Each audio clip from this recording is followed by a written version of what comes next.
Thank you for this is a hybrid meeting, so welcome to visiting members and members of the public and those attending remotely. I'd like to advise that the following officers are in attendance: Head of Finance and Procurement, Claire Stanbury, our Policy and Engagement Officer, Janet Dart, and our Programme Delivery Coordinator, Christopher Blanford. I would particularly like to welcome our Parish and Town Council representatives. Did you want to introduce yourselves? Paul, should we start with you? You're on mute, unfortunately. Sorry about that. Hello, good evening. Hello, my name's Paul Townsend. I'm from Tenham Parish Council. Lovely, thank you. Councillor Alan Stewart, please.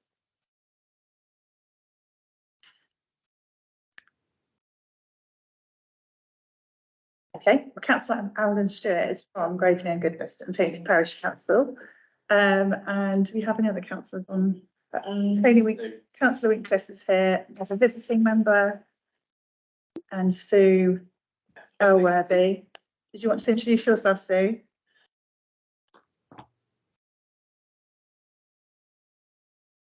Which parish council is Sue? Thank you. Great. Okay. Could you make sure that your devices are on mute to avoid any feedback, and any remote participants, if you could keep your camera and your microphone if you're speaking, because this can affect the quality of the meeting watching online. If you'd like to speak, please put your hands up, and if you'd like to speak online, please use the chat box or anything that lets you be called in for speaking. Please don't use the IM for anything other than asking to come in, and anyone that uses it inappropriately will be removed.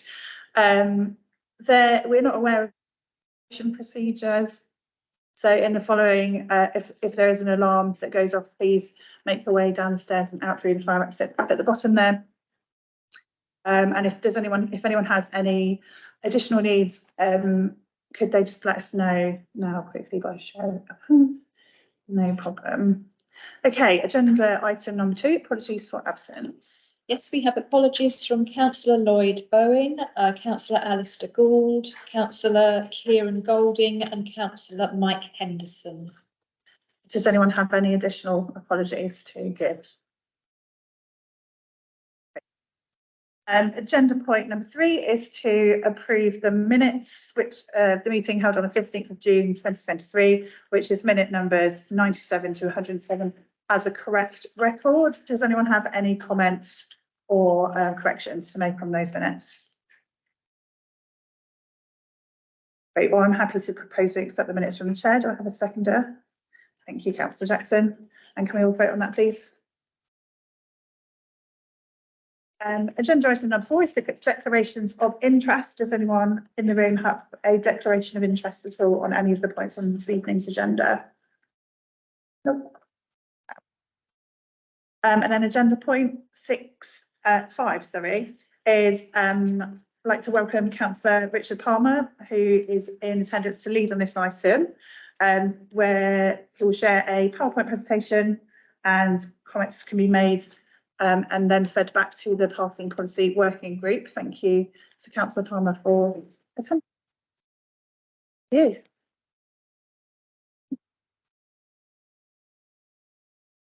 I'm Councillor Richard Palmer from the Communities, from the Church Community Committee at Swale Borough Council, and one of the areas that we deal with is parking and parking policy. So obviously, if we can just advance this slide, if we can get it to work. So currently, at the moment, there's no actual physical policy drawn up concerning parking or parking policy within Swale Borough Council. You might be able to find various things on our website, but you have to search, and you're never too sure sometimes if it's the actual current policy or something that has come up from an old search.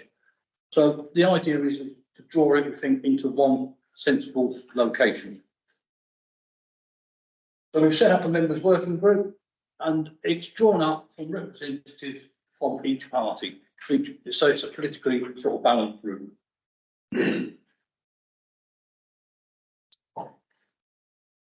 And the membership, let's say, is drawn up from across the board, yeah. The working group have met twice, and we've been going around to the area committees to get the views of people there, whether they're residents, councillors, parish council, whatever. And the idea is that we need to get as much feedback as possible. So what we need to do is to try and get our parking policy right for not just next year, but for future years.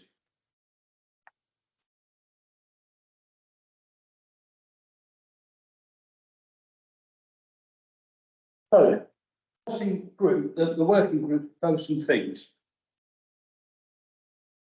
We would need to review the existing tariff. All right.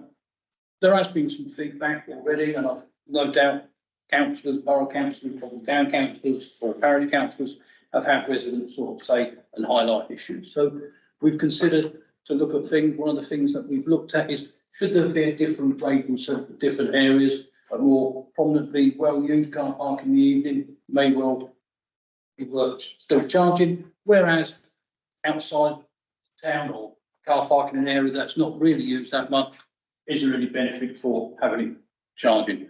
Consider if we have the right charging in all car parks. I mean, currently, you know, after 6 o'clock, it was brought in that there will be charging, and that has led to problems because people say if they've gone out to watch a film, then they want to have a couple of drinks before they see a film, they go out for something to eat, the 4 hours is soon used up. So, you know, how do we get around that? Do we have a set charging for all night or what? And reviewing evening parking, you know, is there different models or tariffs, as I say? Could it just be after a certain time we have a fixed fee? Some people have made suggestions of £4, £5, £1, £2, and that's where we need to get people to feed in to see what's in the mix.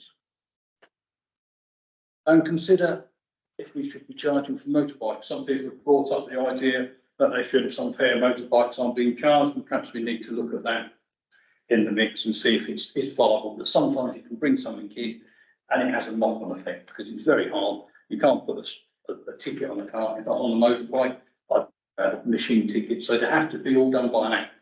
You know, like be via Ringo or something like that. But they're considerations that have been brought up.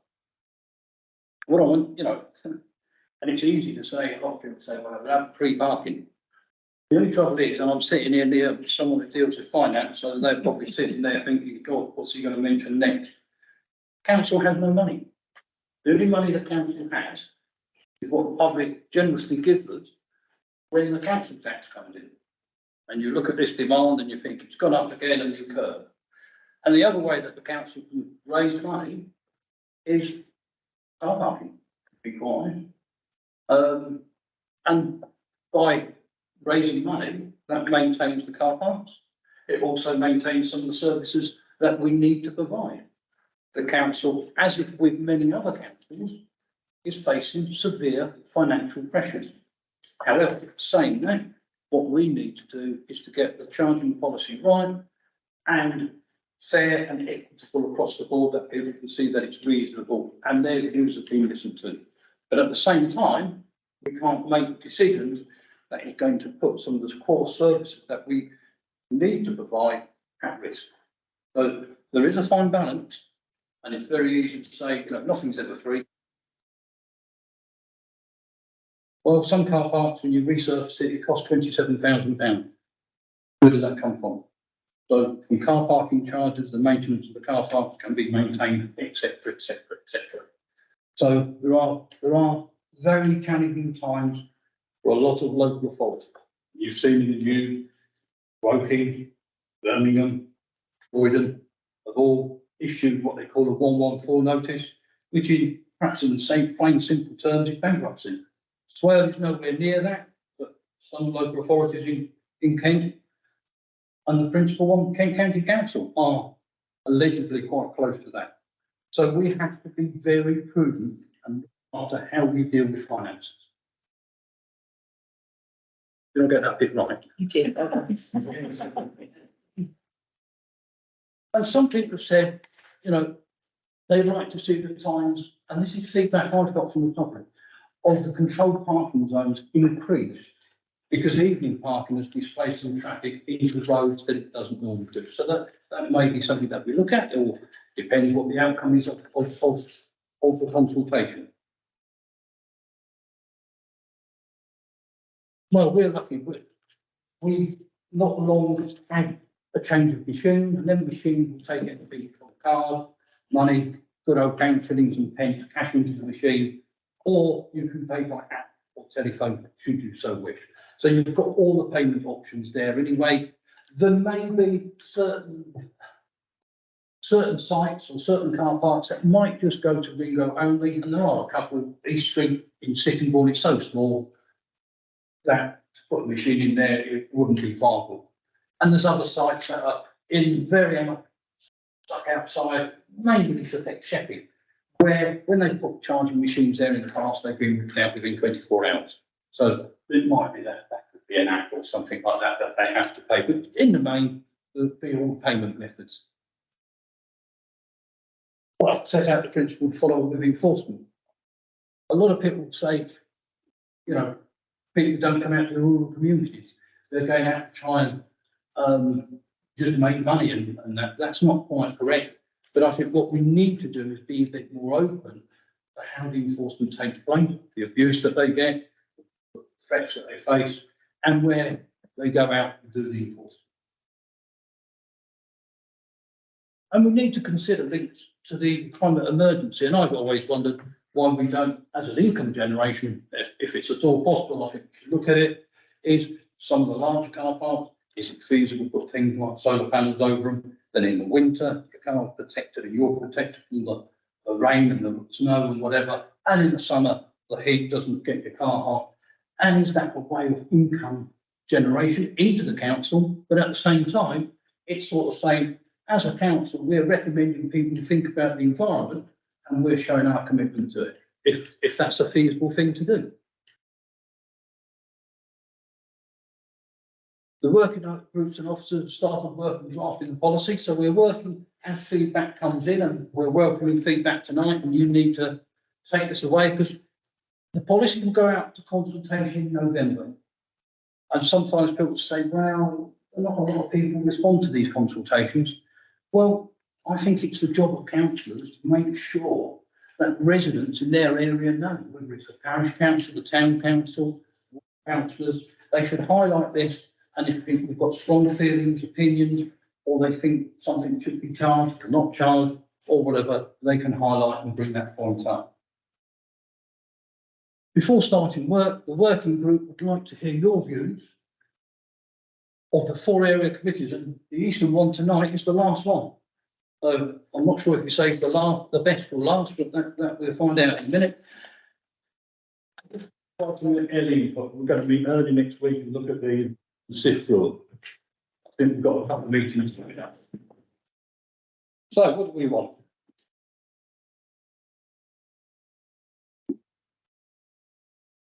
Do you think we're heading in the right direction? Scoping points are the right way?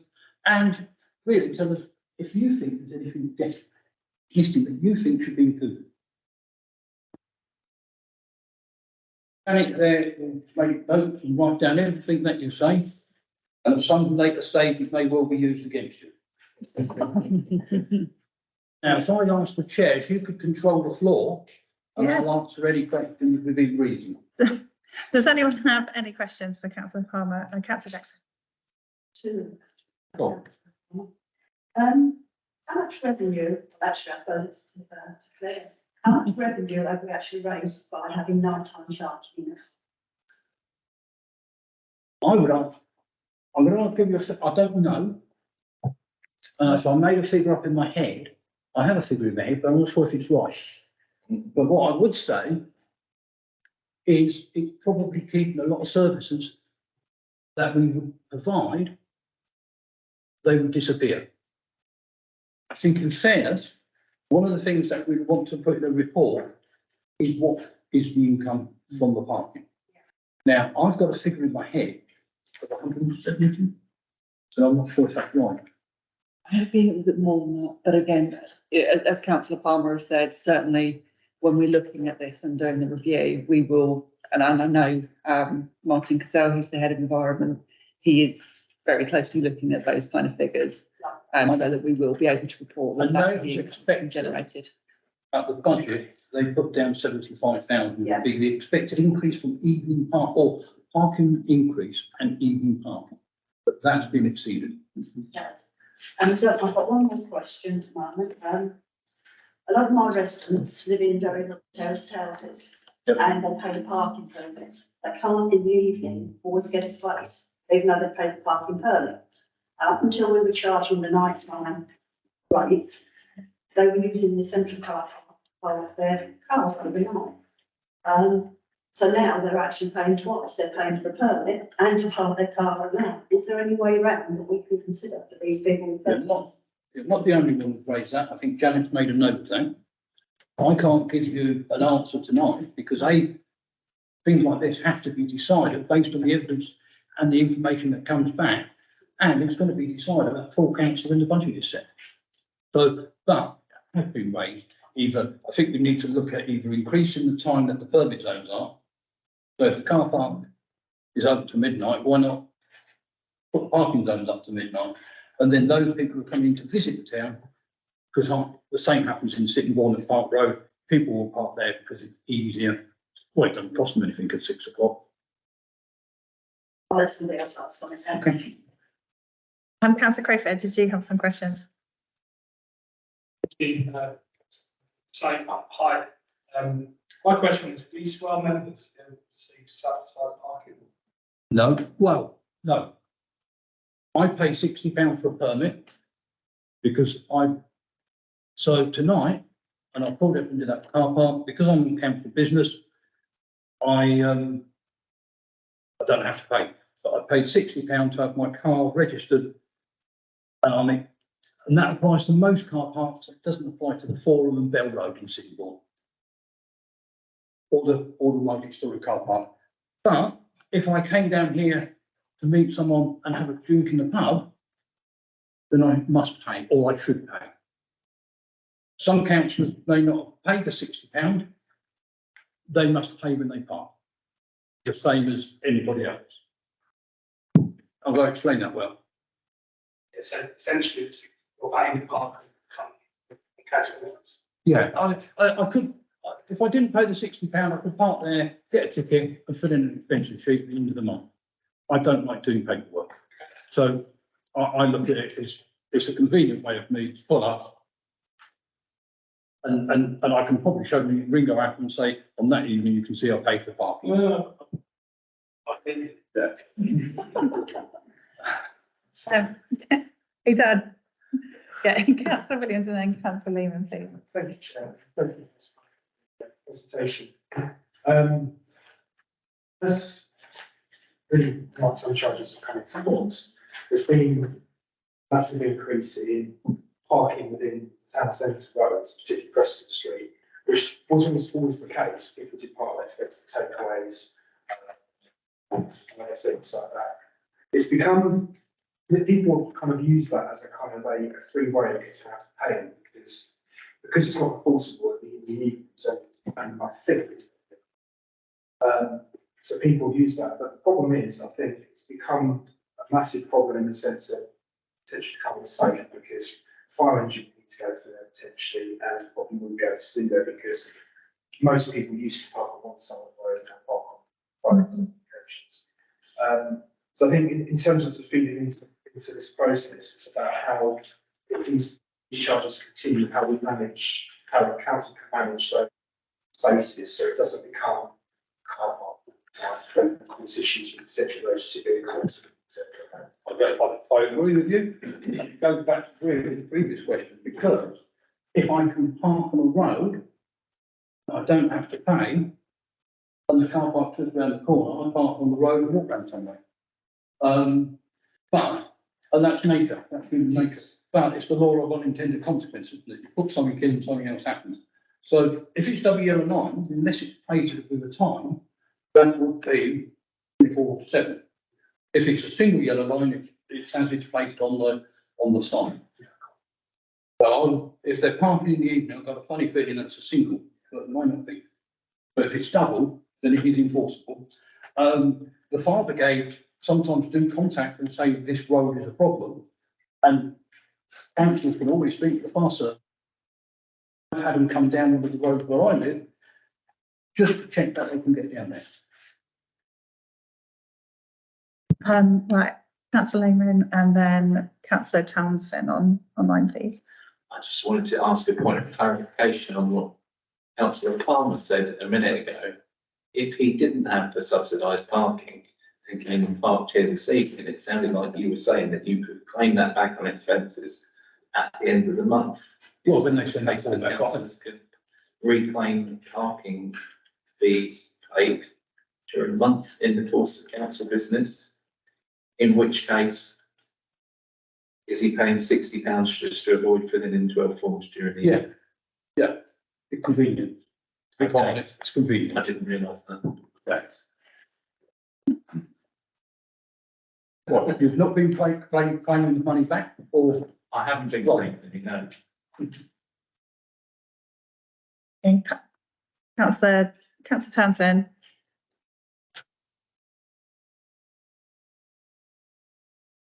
You're on mute, unfortunately, again.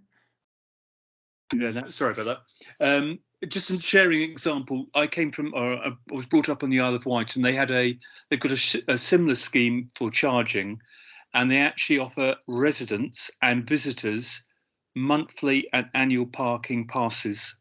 So you can pay one fixed fee for a whole month or a whole year, and it seems to work quite well, and it entitles you to use any car park within their location. So it might be a worthwhile looking at another case study for another area.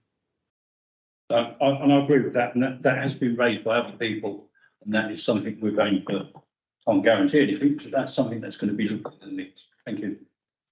Councillor Townsend, did you say that Isle of Wight was that case study? Thank you.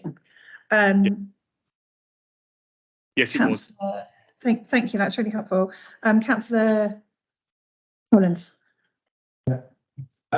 Just to follow on what Councillor Williams said about Preston Street and also other areas of this, would it be single yellow or double yellow? If you actually identify as a continuing problem and actually looking forward as a consultation, will you be involved in KCC highways and doing consultations this as you're looking at these options? Because if it's there, then it's, if you're going to consultation, surely it makes sense now to be involving these people at this stage rather than continuing down the I line. think what we need to do is to look how we get things right, once we decide what we can do. I mean, if it was decided that we were going to put double yellow line down both sides of Preston Street, that would probably be a long process involving the Joint Transport Board. Yeah. So what we can't do is make decisions from what is due for another body.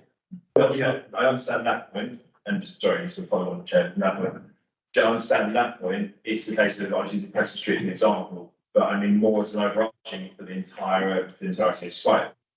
Surely if we're looking at, it's going to have to go to JTB, actually having someone on KCC highways involved in this consultation from the get-go is going to be better, because otherwise you're going to have a consultation outcome and then have to go to KCC and JTB, whereas your involvement from the start was determined.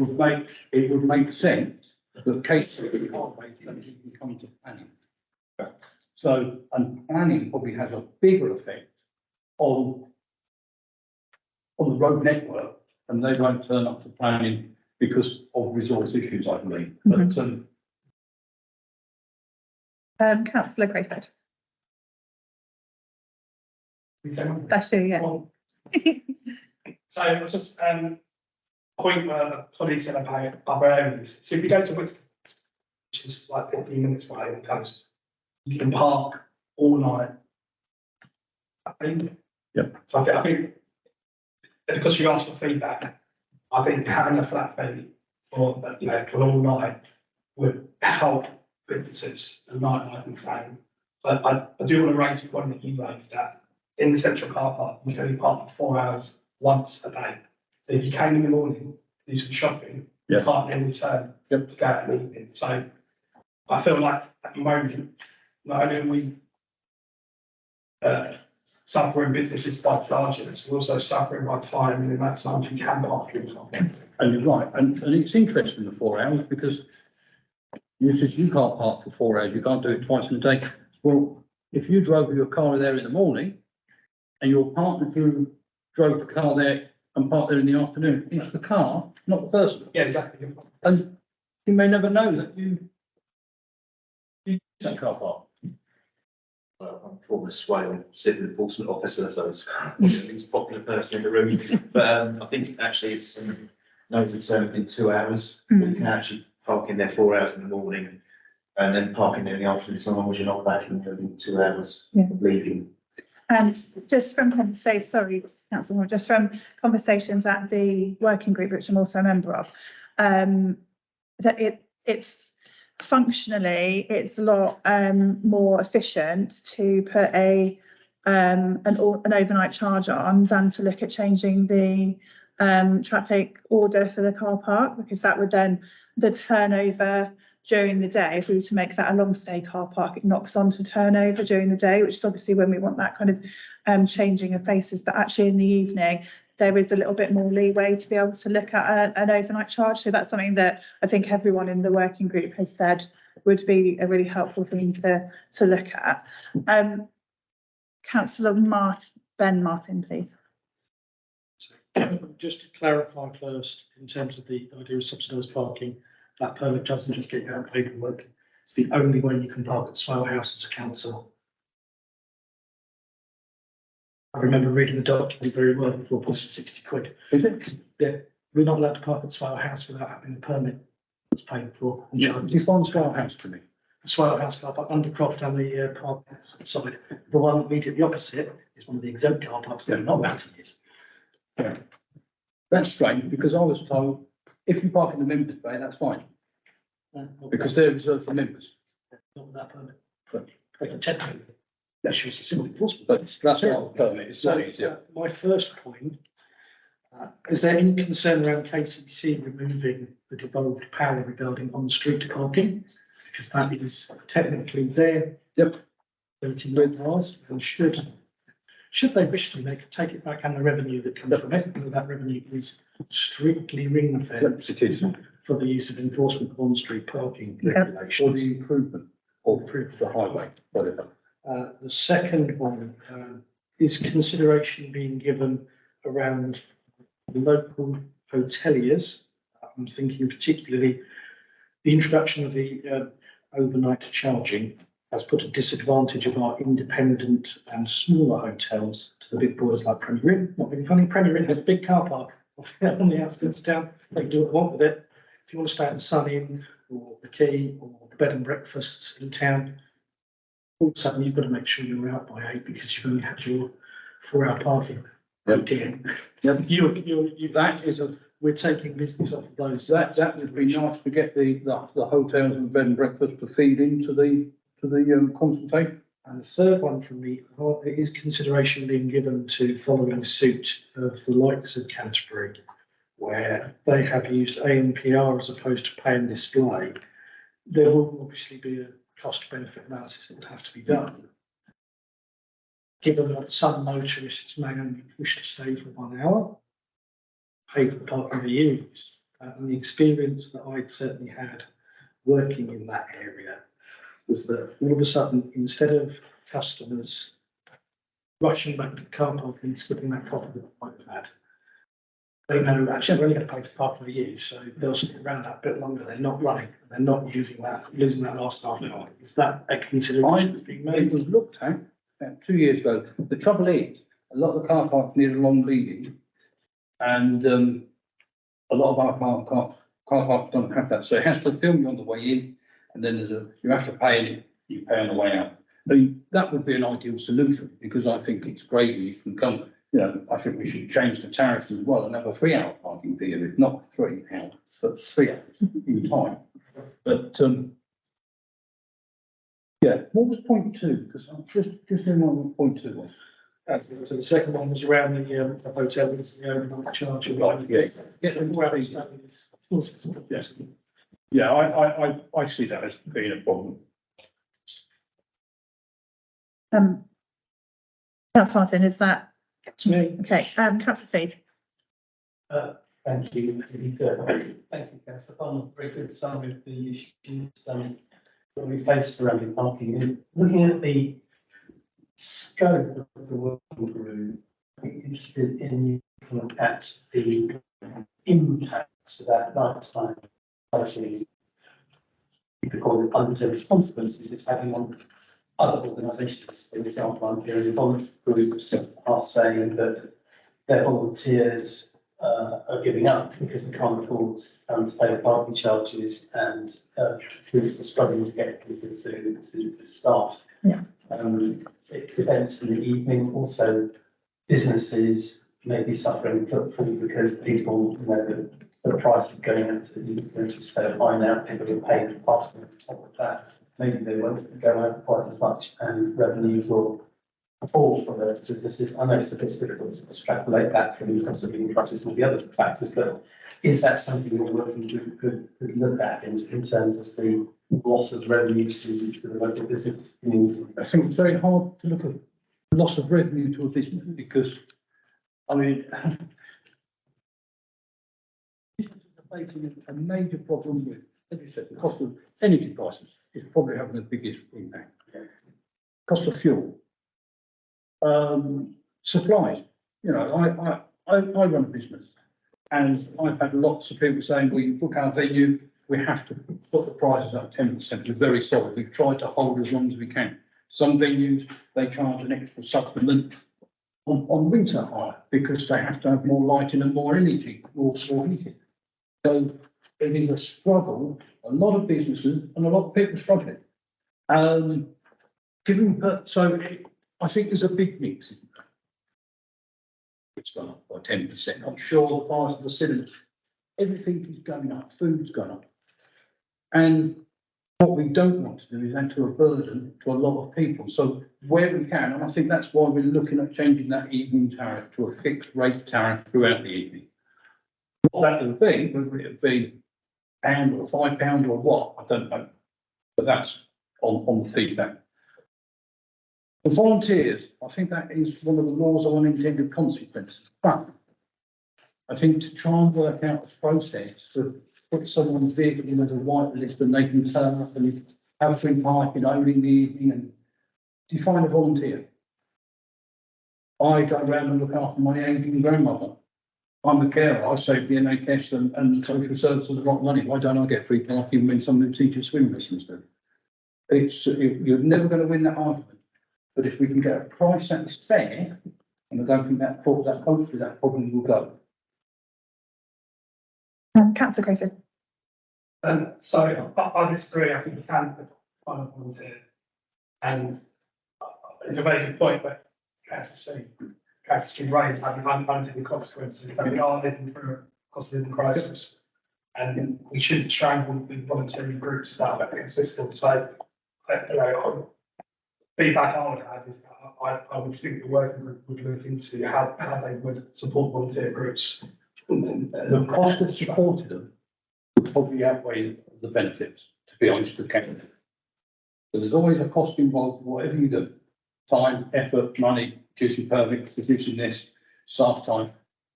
If we can get the right pricing down, that would make life easier. That's fine. So, with all due respect, the role of the council isn't about generating money. So the cost benefit. Sorry, say again. The role of the council is not purely financial. So we need to do a cost benefit. The services that volunteers. Oh yeah, It's my that has been fed into the mix. We've got to look at it and consider it, and we've got to come out with something that even the volunteers say, well, actually, we think we can support that. All right. I think just to, as well on that point, I think having the volunteer groups input on the consultation will be really helpful. So if councillors work with volunteer groups as trustees or as members of the board, please try and get them to feed in their particular issues because they're not all going to have the same problems.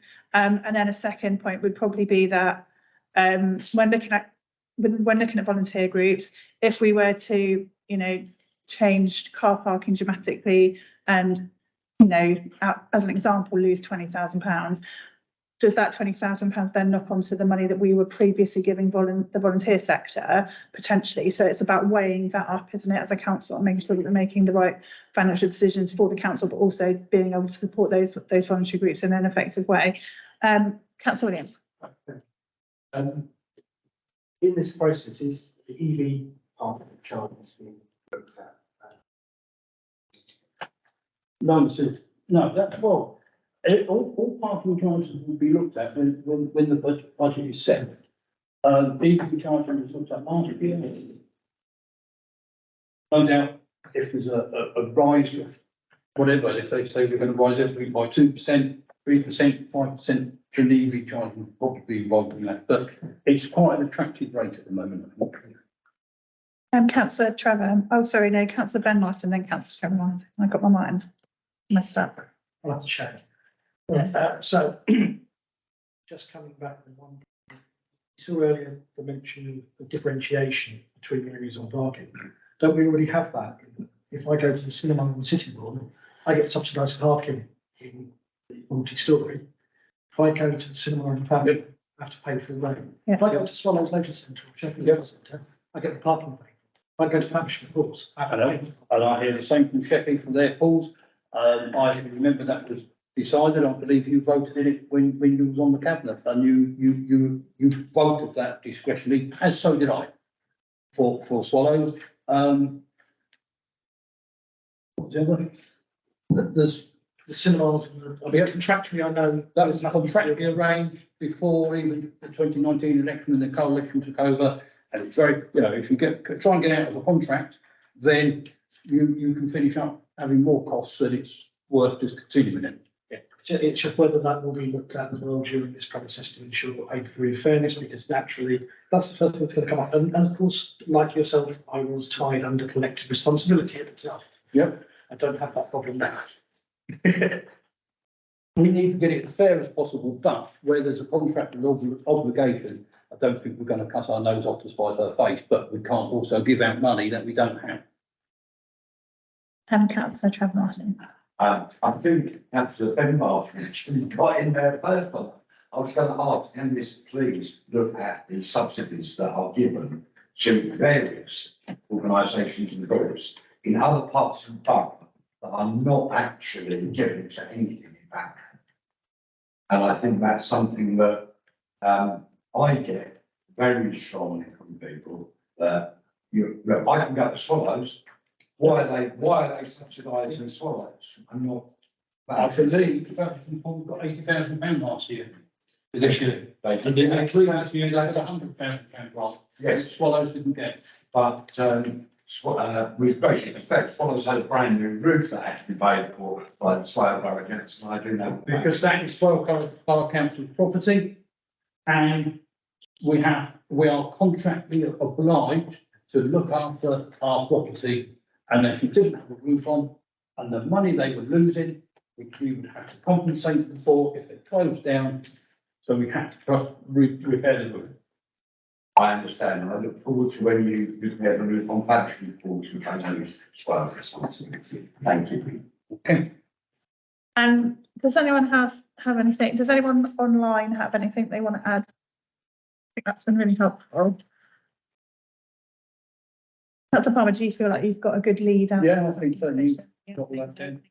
Great, thank you. And thanks everyone. Don't mind, I'd love to stay, but I'm going to have to tilt home because I've been out most of the day and I need to get back. Well, thanks for checking all the way over here. Okay.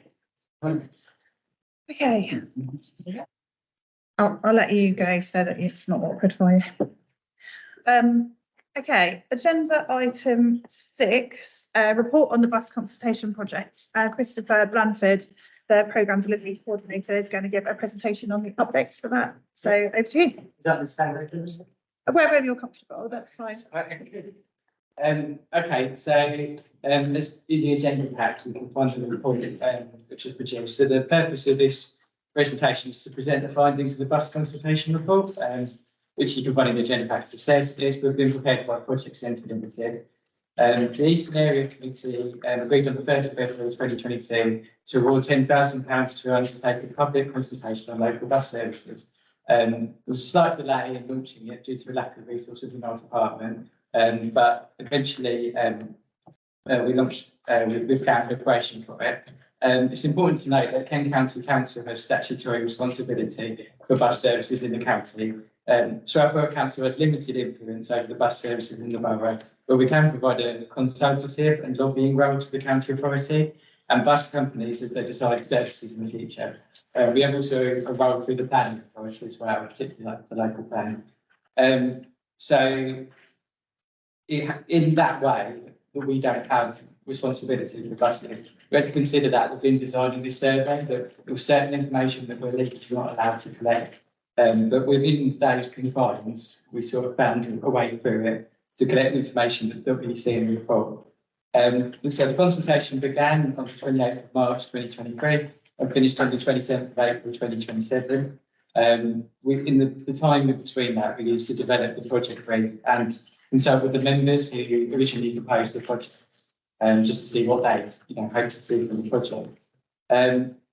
So Project Centre during that time of consultation, they used a range of methods to gather responses. They included an online survey, a project webpage and social media, meetings with the community and councillors, and an in-person workshop with 11 to 16-year-olds at the Abbey School.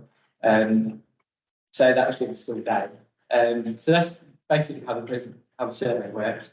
I draw out a few of the key findings of the report. I won't go through everything because it's quite a long report.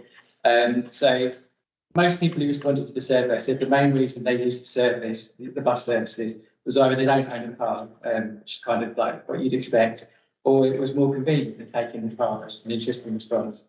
Respondents also rated the frequency of the services as negative overall, which I think a lot of people would agree with, that the bus service, everyone would hope that it would be a little bit more. But I suppose within that, we have to sort of temper our expectations of what can be achieved in the county. When we're not like London, we don't have that kind of traffic of people coming through.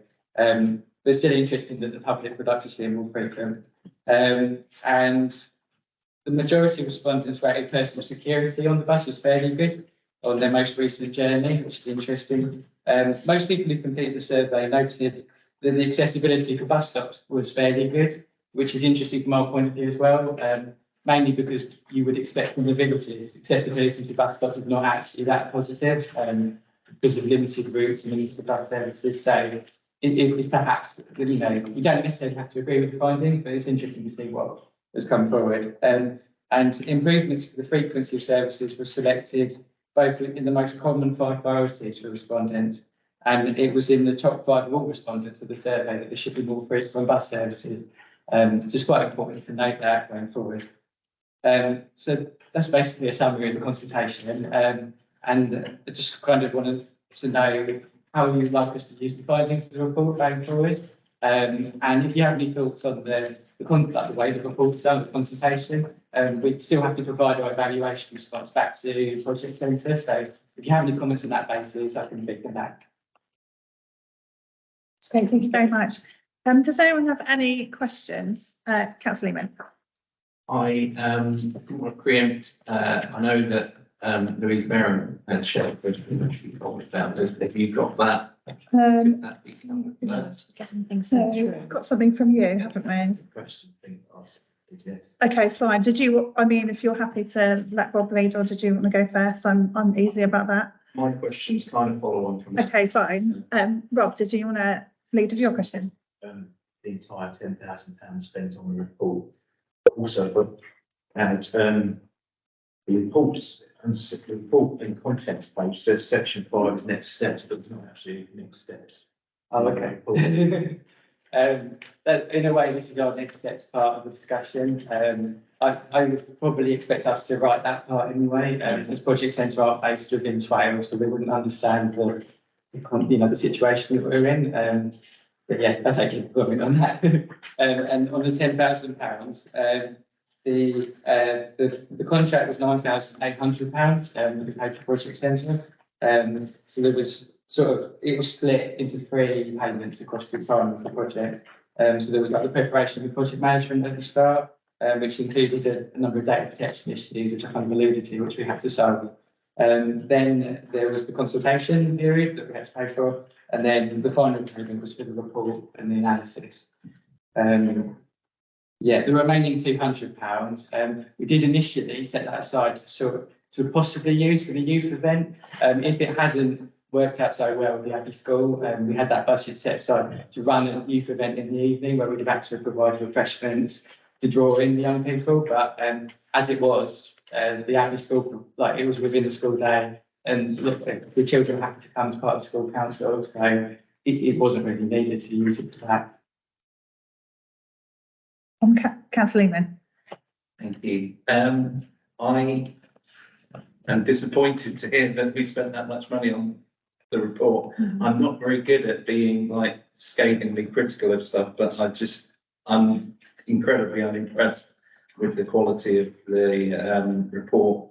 And one bit in particular here, what we heard at start of section 3, it's only 96 responses, which isn't a huge amount. And then 53 responses are from ME13. And it says the most popular postcode area for people to respond from was ME13, which could include Aylesford, Chatham, Faversham, Gillingham, Maidstone, Queenborough, Rochester, Shin, Sittingbourne, Snodland, West Malsham. That's just a list of places in the ME postcode area, not ME13, which is, it feels like a lot of this stuff, not just that, but that in particular, it feels like it was written by an AI rather than a human. And some of the graphs, I think, are quite, I mean, the graphs are fine themselves, but some of the conclusions that are drawn don't really seem to give us much to go on, partly because of the small sample size, partly because of the skew for people that either don't live in the area or don't use the bus, or, you know, the different reasons why I don't think we can draw up from the data. And Project Centre, are they, like you said, they're in Swale? Is that, they're a private company? They're not based in Swale, they're based in London, and also I think they're a national office as well. So between them, but they're like a national company, that do consultancy work of this type as well as project delivery as well. Right, okay. I mean, I mailed you a few weeks ago to ask if we could ensure that we don't use them again for anything going forwards, because I mean, I don't think this is particularly great, unfortunately. I'll leave it there for now. Thanks. Councillor Rollins. So, with the report that said you need to be youth at the Abbey School, so I've got a couple of questions about that. Firstly, was it just students from the Abbey School class that were in consensus, or were there students from across the rest of Swale? It was only students in the Abbey School. Okay, so we missed out large swathes of opinion from young people across Swale. It's difficult from a data protection point of view to go lower than that 11 to 16 age group. And we also had, the whole idea of going to that is that our survey can't, if you're under 18, you can't respond to the survey because you have to give your parents consent. So that's why we had to go to a secondary school. And the good thing about the other schools, we already have the connection through the Swale Youth Forum, and they're very engaged and very active. So that's why we went with them. But yeah, I take your point that there are other areas. The second one, you say about Swale Youth Forum connection there. When you just asked for the students that are involved in the Swale Youth Forum, did you ask for any pupil premium, anybody that maybe come from different backgrounds, or was it just a hand-picked section from the school that you then spoke to when you got the outcome from the student response, the young person response? Okay, some of them are part of the youth forum, but they also from a number of different backgrounds, a number of different needs as well. So we have to be careful about identifying them because some of those individuals can't be identified. We also, it was the school council at the Abbey School, and it has very good representation in different parts of the school. And the consultants were very impressed by it. They said that they don't get that kind of engagement in London when they do stuff for Transport for London. Yeah. So that was a good positive thing for the Abbey School. I don't think that you guys were just out of interest if it was just Abbey School and sort of the selection process if we on it. But thank you. Yeah. Councillor Crayford. So I thought you're up there very good. I'm very disappointed to hear this tonight. We sat through the previous council telling us about how we need to look at charging policy. Potentially have to charge volunteer groups. And I'm a bit surprised. Must be weak in it, but slightly. commission the report without having a clear plan of what it's to be used for. So I feel that we spent £10,000 to tell us that we'd like more buses, and then with no clear steps or outlets of how we're going to use that, especially if we have no direct control really over a bus service. So I feel very disappointed that there were no, at the beginning of the project, there were no clear aims or objectives of how to use the data. For me, it seemed like a waste of £10 and not know how we're going to use it. And essentially the output is that we'd like more buses, which I think is a different approach. We could save £10,000 to using car parking charges. But thank you. Councillor Jackson. I'd just like to say thank you, Chris, and I do believe that having attended the youth forums at Swan House, the Abbey School has been really good in representation, and they've attended as well, whereas several different schools, GNS, hadn't sent anybody. Well done. That's brilliant. Thank you, Chris, that's really useful. In terms of this process, was there a deal of consulting with parish and town councils within this area? The reason I say that is because obviously there's been work done. I know the parish and town council has successfully received money for community bus scheme, etc., which obviously will be important for certain parts of the eastern area that public buses. So obviously we've seen KCC cutting dramatically bus services, and I don't remember, it might be my fault, but I don't remember as a town councillor the seeing a great deal of input into this, or remember us having a great deal of knowledge about it, but it might have been my mistake. I'm not sure if that was, or whether it was indeed made to the intention of parish and town councillors as part of this process. Okay, yeah, the project brief was developed with sort of in tandem with the members who pitched for the funding.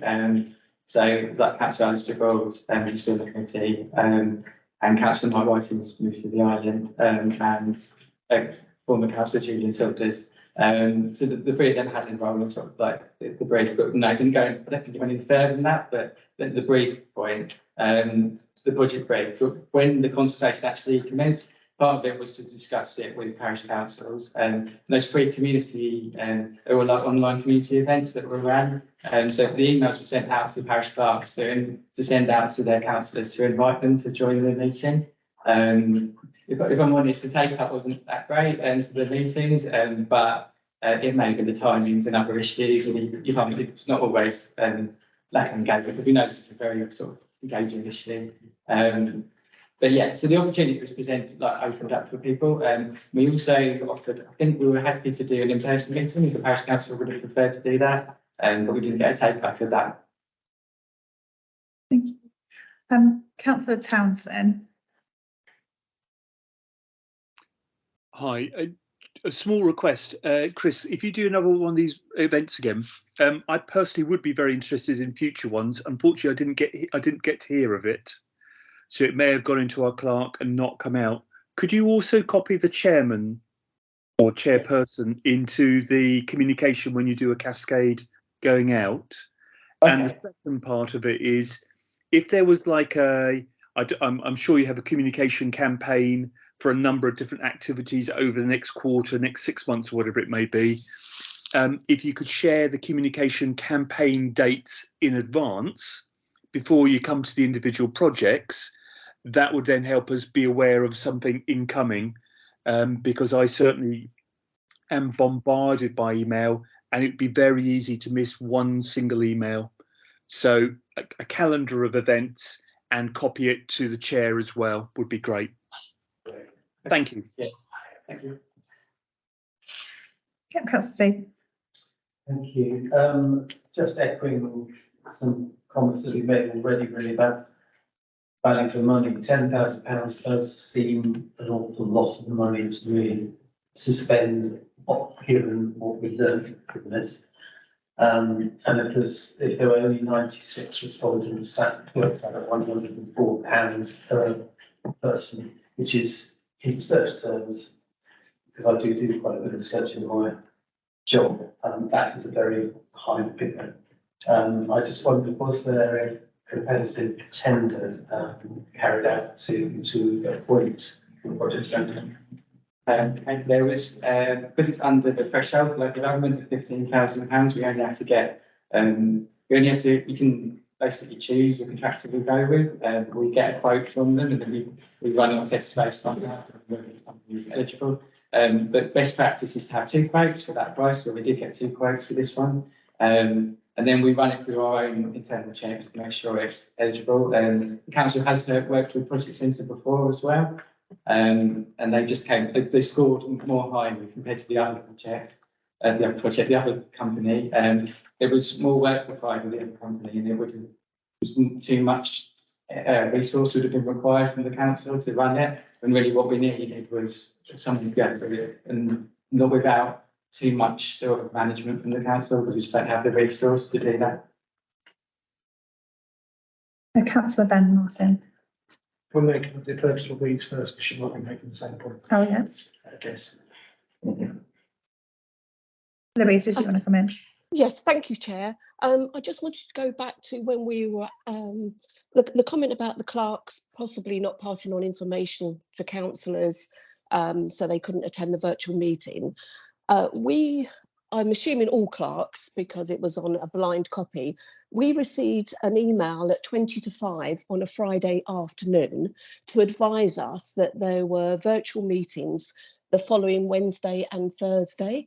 So bearing in mind, a lot of clerks only work part-time, I don't suppose there's many working at nearly 5 o'clock on a Friday. So I think that is something else to bear in mind, that I'm sure clerks do pass things on, but we need to have enough time to do so. Thank you, Chair. I think that's a really solid point, and also the fact that a lot of councillors work as well. So like that period of time is quite a small window to be able to organise stuff. Councillor Ben Martin. Not quite the same point, but where I was going on this is that it's clear that the brief was probably right. What we were looking to do was probably right. We had the right sort of ambition. Whether the contractor fulfilled what they should have is questionable. To be frank, I can't remember the exact number of people that filled in the independent transport needs survey of Faversham Town Council, but I can bet you bottom dollar it was a lot more than 96, because I seem to remember it had at least 3 figures. Just can't remember whether it was 200 and 500.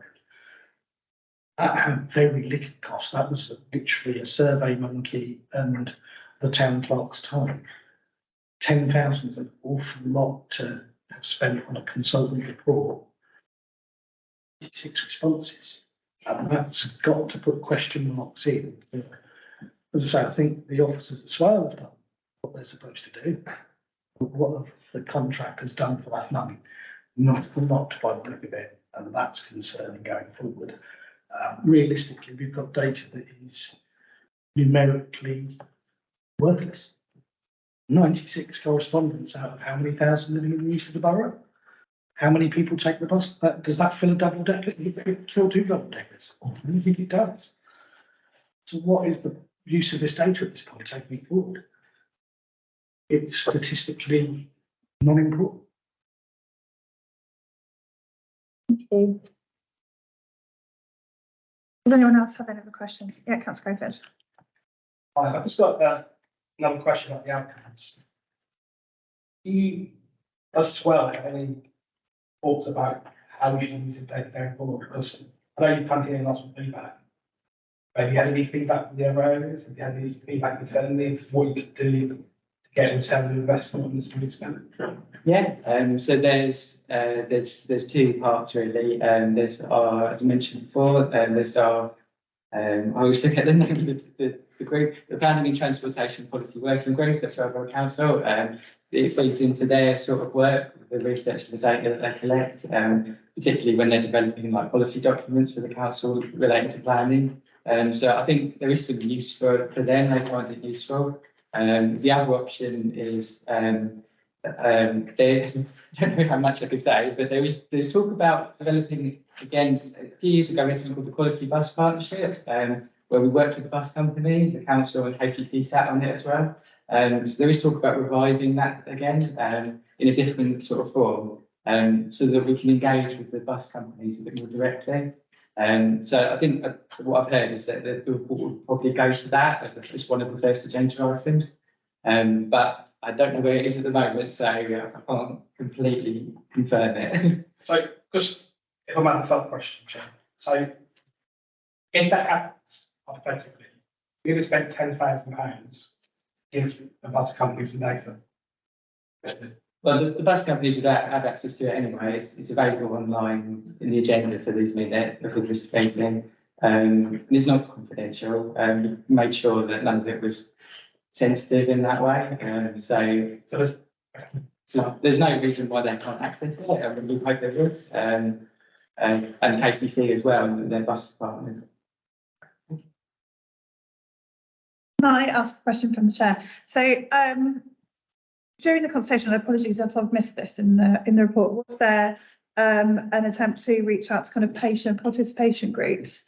Just because I know a lot of people use the bus services to access the hospitals and come in from outside of town to use the GP surgeries. So was there any attempt to speak to patient participation groups or the PCNs? Not that I'm aware of. I think they sent it out to community groups, but probably say that we don't have too many ways of the council into those groups at the moment. It would be a good thing to have better ways to consult through that. We'll take that on board, and it's like for future consultations, it's definitely worth including. Yeah, that's helpful. I was just I'm meeting with officers around people engagement on Friday anyway, so if it would have been helpful to know whether you'd had a gap, an ability to reach out to them. But if you haven't, that's helpful. Not that I'm aware of. Thank you. Any more? Yeah, Councillor. Tangential to this, as Martin already mentioned, Bathsham Town Council successfully bid for some money for a community bus, and a few of us are on a working group which is looking at getting that running. Maybe by the end of the year, maybe early next year. And I heard from Louise saying that we have a Section 22 permit now. Which, yes, we can run bus. We just need to get in touch with the traffic commissioner to give them timetables. But yeah, that's going forward. And I'm not sure we'll use much of the data we got from this to inform the routes, but yeah, it's going forward anyway, and we'll hopefully be serving some of the villages that lost their buses. Yeah. In KCC cut subsidies last year. That's fabulous. I get an email almost weekly about reconnecting all to the town. So if we could consider that. Okay, thank you. Thanks, Chris, for coming along and speaking to us all about that. And if anyone has any additional questions, then it's okay to email you and ask them after the meeting. Thank you. That's great. But you don't feel like you have to stay as well.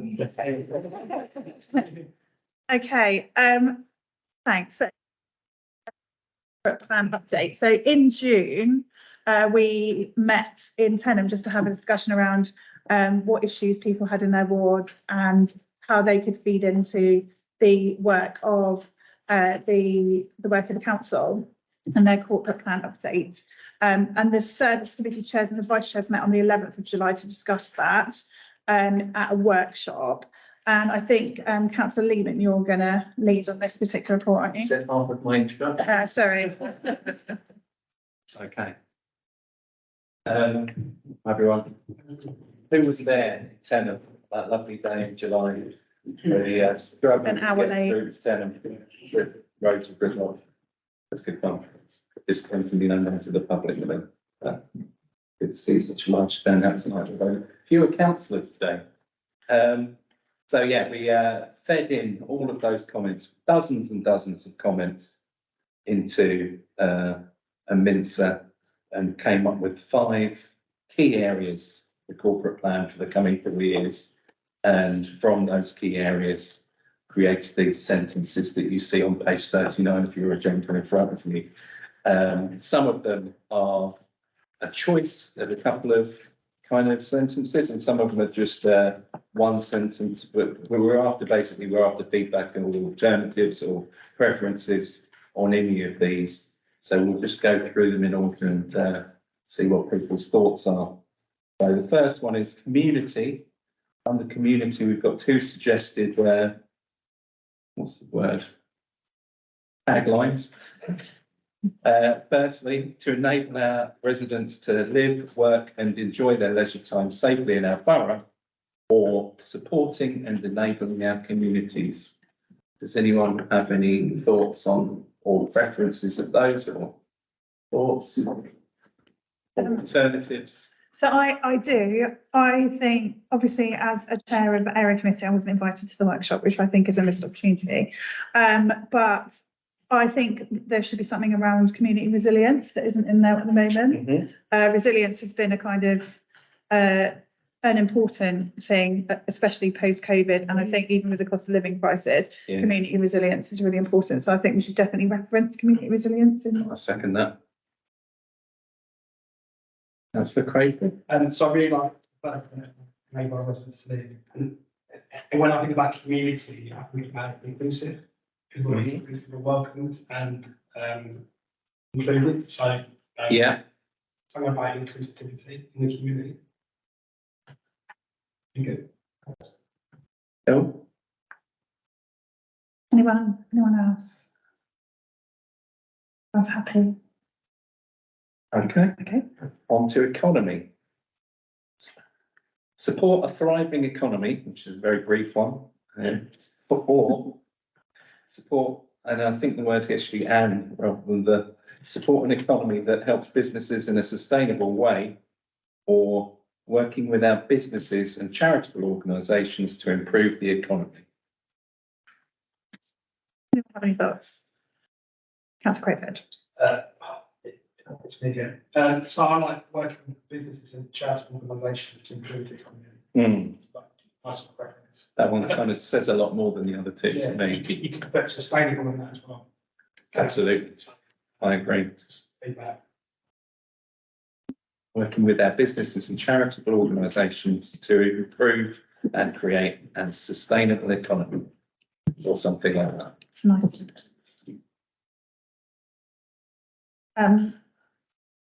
Any more for economy? Yeah, that's nice. Which delivers for the people on the sentence. It's all well and good supporting VP. Oh, yeah. No, you're right. Sorry, I'm scribbling. Yeah. Okay. You, Janet, scribbling the same thing then?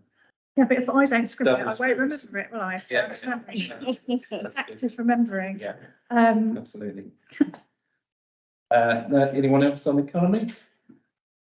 No. Environment. And arguably there's two options here, which are just two parts of the same sentence. To prepare our borough for the challenges ahead, and or to provide a cleaner, healthier, more enjoyable environment. I made that a little bit leading then by suggesting that maybe one more sentence, but alternatives are welcomed. I think actually you are right. That is two things, but it is one sentence. Yeah. You cannot just say preparing for the challenge ahead, because that means you're going to make it horrible. Now, and you can't say you're not going to take in the challenges ahead, because we all know it's balancing those two. And it's balancing those two. Yeah. And I think one of the things that you may want to consider is the amount of community gardening and the like that is now going on, which is not something that the Borough Council has seen before.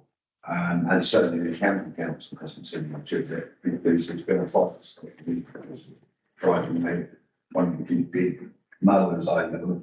But I think that's something else we might want to consider, is how that environment does not necessarily mean for change. No, true. That's a Williams. Sorry, I'm co-chairing now. I'm going to try and say this where it sounds stupid, because I'm kind of trying to word it right. I'm because obviously we've put to prepare our borough for challenges ahead, which is good. I'm wondering whether it should have resilience in there in the sense of prepare our borough for to make our borough more resilient for the challenges ahead, or something similar to that, because I think we've. I don't know how it's going to fit in there, but I just feel like it's got to be in there. And that's probably very vague. And No. I agree with what you're saying. I might argue that resilience was contained within the word prepare in this sentence. yeah, I mean, I'm not precious about it. I just, Especially if we're putting resilience in community, so we don't want to overdo the resilience. true. I'm very happy. But I'm sure Janet's noted it. Noticed it as an option, yeah. Yeah. You can chat, it's fine. Oh, okay. You looked upset when I said that I'd taken over chairing. It's just my face. Oh, okay. The sentences round, the like seen that healthy and more enjoyable environment and to prepare for the challenges ahead. Because basically, there's quite a large thing now. Let's do that. Yeah. More sense. Yeah. Beautiful stuff. There's two words I think are missing here, mitigate and sustainable. Well, really surely it's not just about preparing for challenges then, it's about mitigating against them. Or is that adaptation? It's both. We can mitigate and adapt, but also surely we're looking to have excuse me, I was up at 5 this morning, so the dyslexic brain was starting to fail. A cleaner, healthier, sustainable, enjoyable environment. Yeah, that's good. Anyone else? Okay. Health and housing, just one here. But I mean, you've been doing great with the little extra words and so on. So is this for health and housing? Yeah. Let me read the sentence first. Everyone to have access to a decent home and improved health and well-being. Councillor Crayford. So obviously the socialist, I think we need to go a bit stronger with the statement personally, is everyone can have access doesn't mean it's affordable. So I think we need to define what we mean by access. Is it affordable so people can access it? Or is it the fact that they could have it if they have the money? Also I think we need safe and secure. And I feel like a bit at the end that improved health and well-being doesn't really go far enough. We should be trying to, it implies that there's like a standard that we haven't got to housing for health. So I don't know the exact word, but it implies that we're trying to improve people's health, like access to housing when people should have access to housing that doesn't actually damage them. That makes sense. Yeah, I think that's. I think it implies it to go far enough. You think it doesn't go far enough? I think the inference that is to help your health, but in reality, you have. I see you what have you're to damage your house in the first place. So you Yeah. should be trying to get it. So Yeah. that's a bit vague. Yeah. I'm sure my fellow colleagues on the left over here. But again, I mean, like similar to the resilience being contained within prepare, I would say affordable is sort of suggested within everyone to have access to. Because if everyone's got access to it, that means it's affordable. But not saying that it doesn't also need spelling out as well. So I agree with you on the sentiment that affordable should definitely be part of the thing. That's the Ben Martin. How about everyone to have to warm, safe, decent housing that they can truly afford? And I think I've got that on a T-shirt somewhere, and Janet's probably written it down on the ton of times previously. Not going far, It's not far off. You've got it in previous emails, it's fine. And then moving on to the an improved health and well-being. That one's really tricky. I don't think we're not going far enough on health and well-being. There is an intrinsic link between housing and health, and the general well-being. Whether you see that through damp and mold in your home, or whether you see that through the fact that you can't afford the heating, that will impact the well-being. The affordability will impact how we get that worded in there. It was a struggle last time out, and I don't think the administration trying to fit it in this time round. But just making clear that there is that intrinsic link, and that Yeah, if you don't work on one, the other fails as well. absolutely. All right. It's great, what I said, it's just a thing of, I think if we put it down as just a statement, I think it's why you almost need to take the word access out, because I know what you're saying, but be clear about it, so like have everyone to have, or just be, have the others in it, so access to affordable housing, and potentially as well, if you're gonna be open to everyone that's there. A lot of people might read this and go about homeowners, so actually putting something about people that rent, people that are sorry for housing, so people that are actually homeowners. Putting something in around everyone, so everyone feels that they can buy in. Yeah. Yeah. Good. Anyone else? We'll move on. Running the council to engage with communities and outside bodies to deliver our priorities in an open and efficient way, working within our resources. I actually like this, and then we should change it, because it's about being open, working with communities, and within our resources, supplies financial, etc. as well. So I think it should stay how it is. Yeah. I mean, this again, being saying a word or putting into the same thing, but I quite like the word transparent in the sense of whether we've got open, transparent and efficient way. Because open, transparent, kind of similar, but transparency. We've all, a lot of us agree sustainability and transparency, accountability, etc. So that's what I'm thinking. Yeah, I agree. So I think it would be helpful to have something around upholding standards in public life.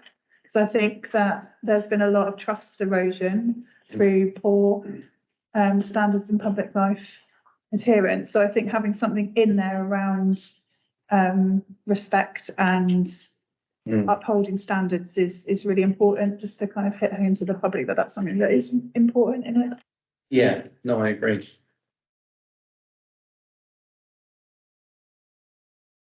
Let's take I would like to see the insertion of the word proactively, so to engage proactively with communities. I think lots of council communication at the moment is very passive.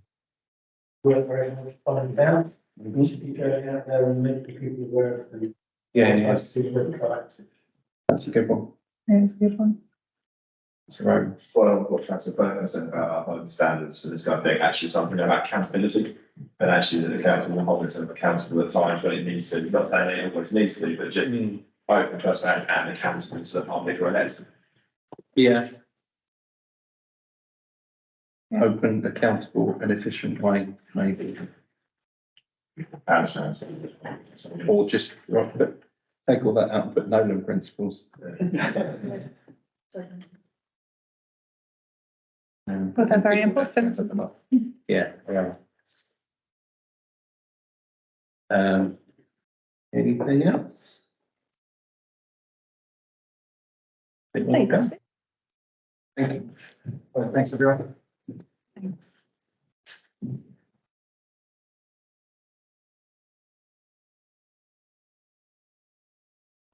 Okay, thank you.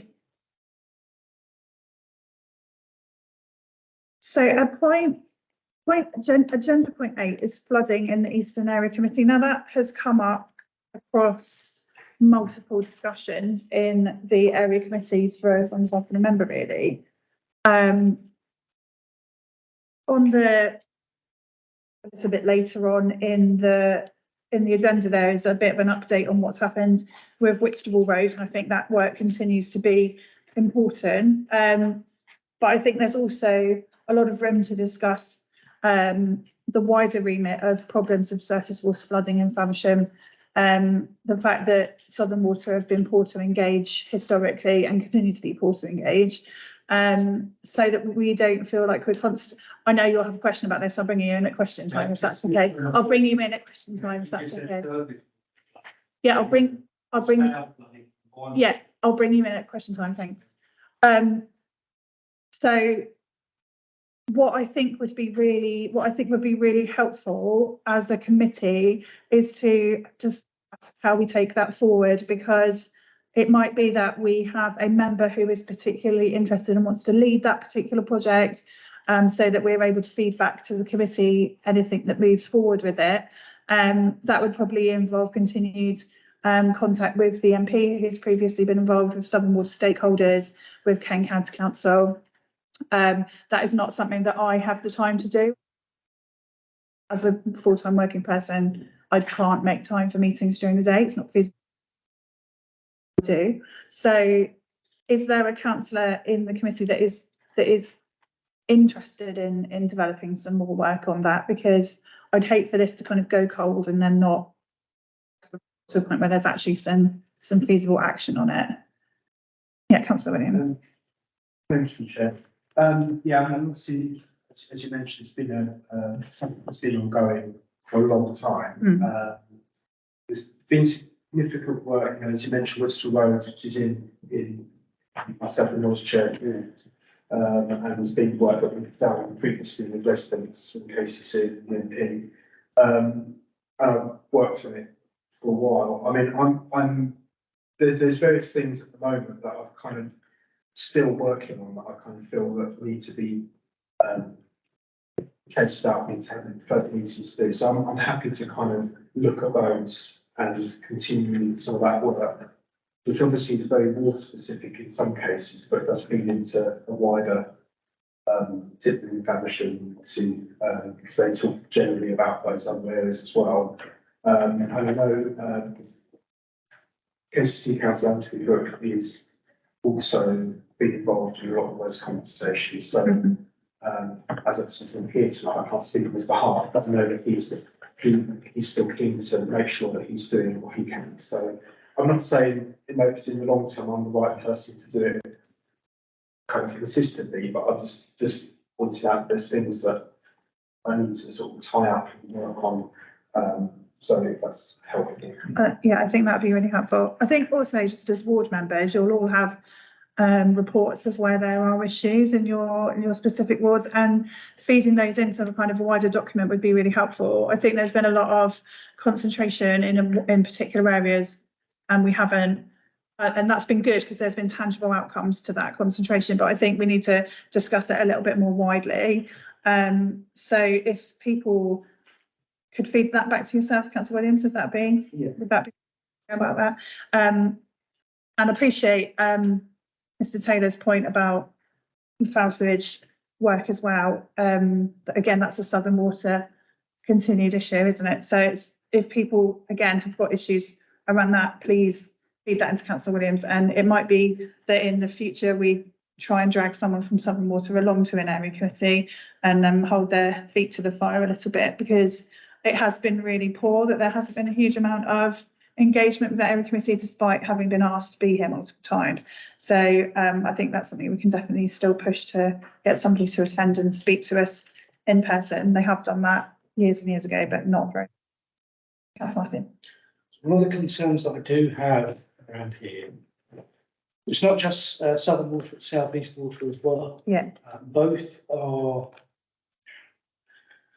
will contact council as well as housing associations to find out who is responsible for paying council tax to stroke the tenant of the property.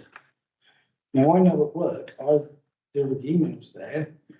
I am receiving emails asking for stakeholder feedback for both Southern Water and South East Water at the moment.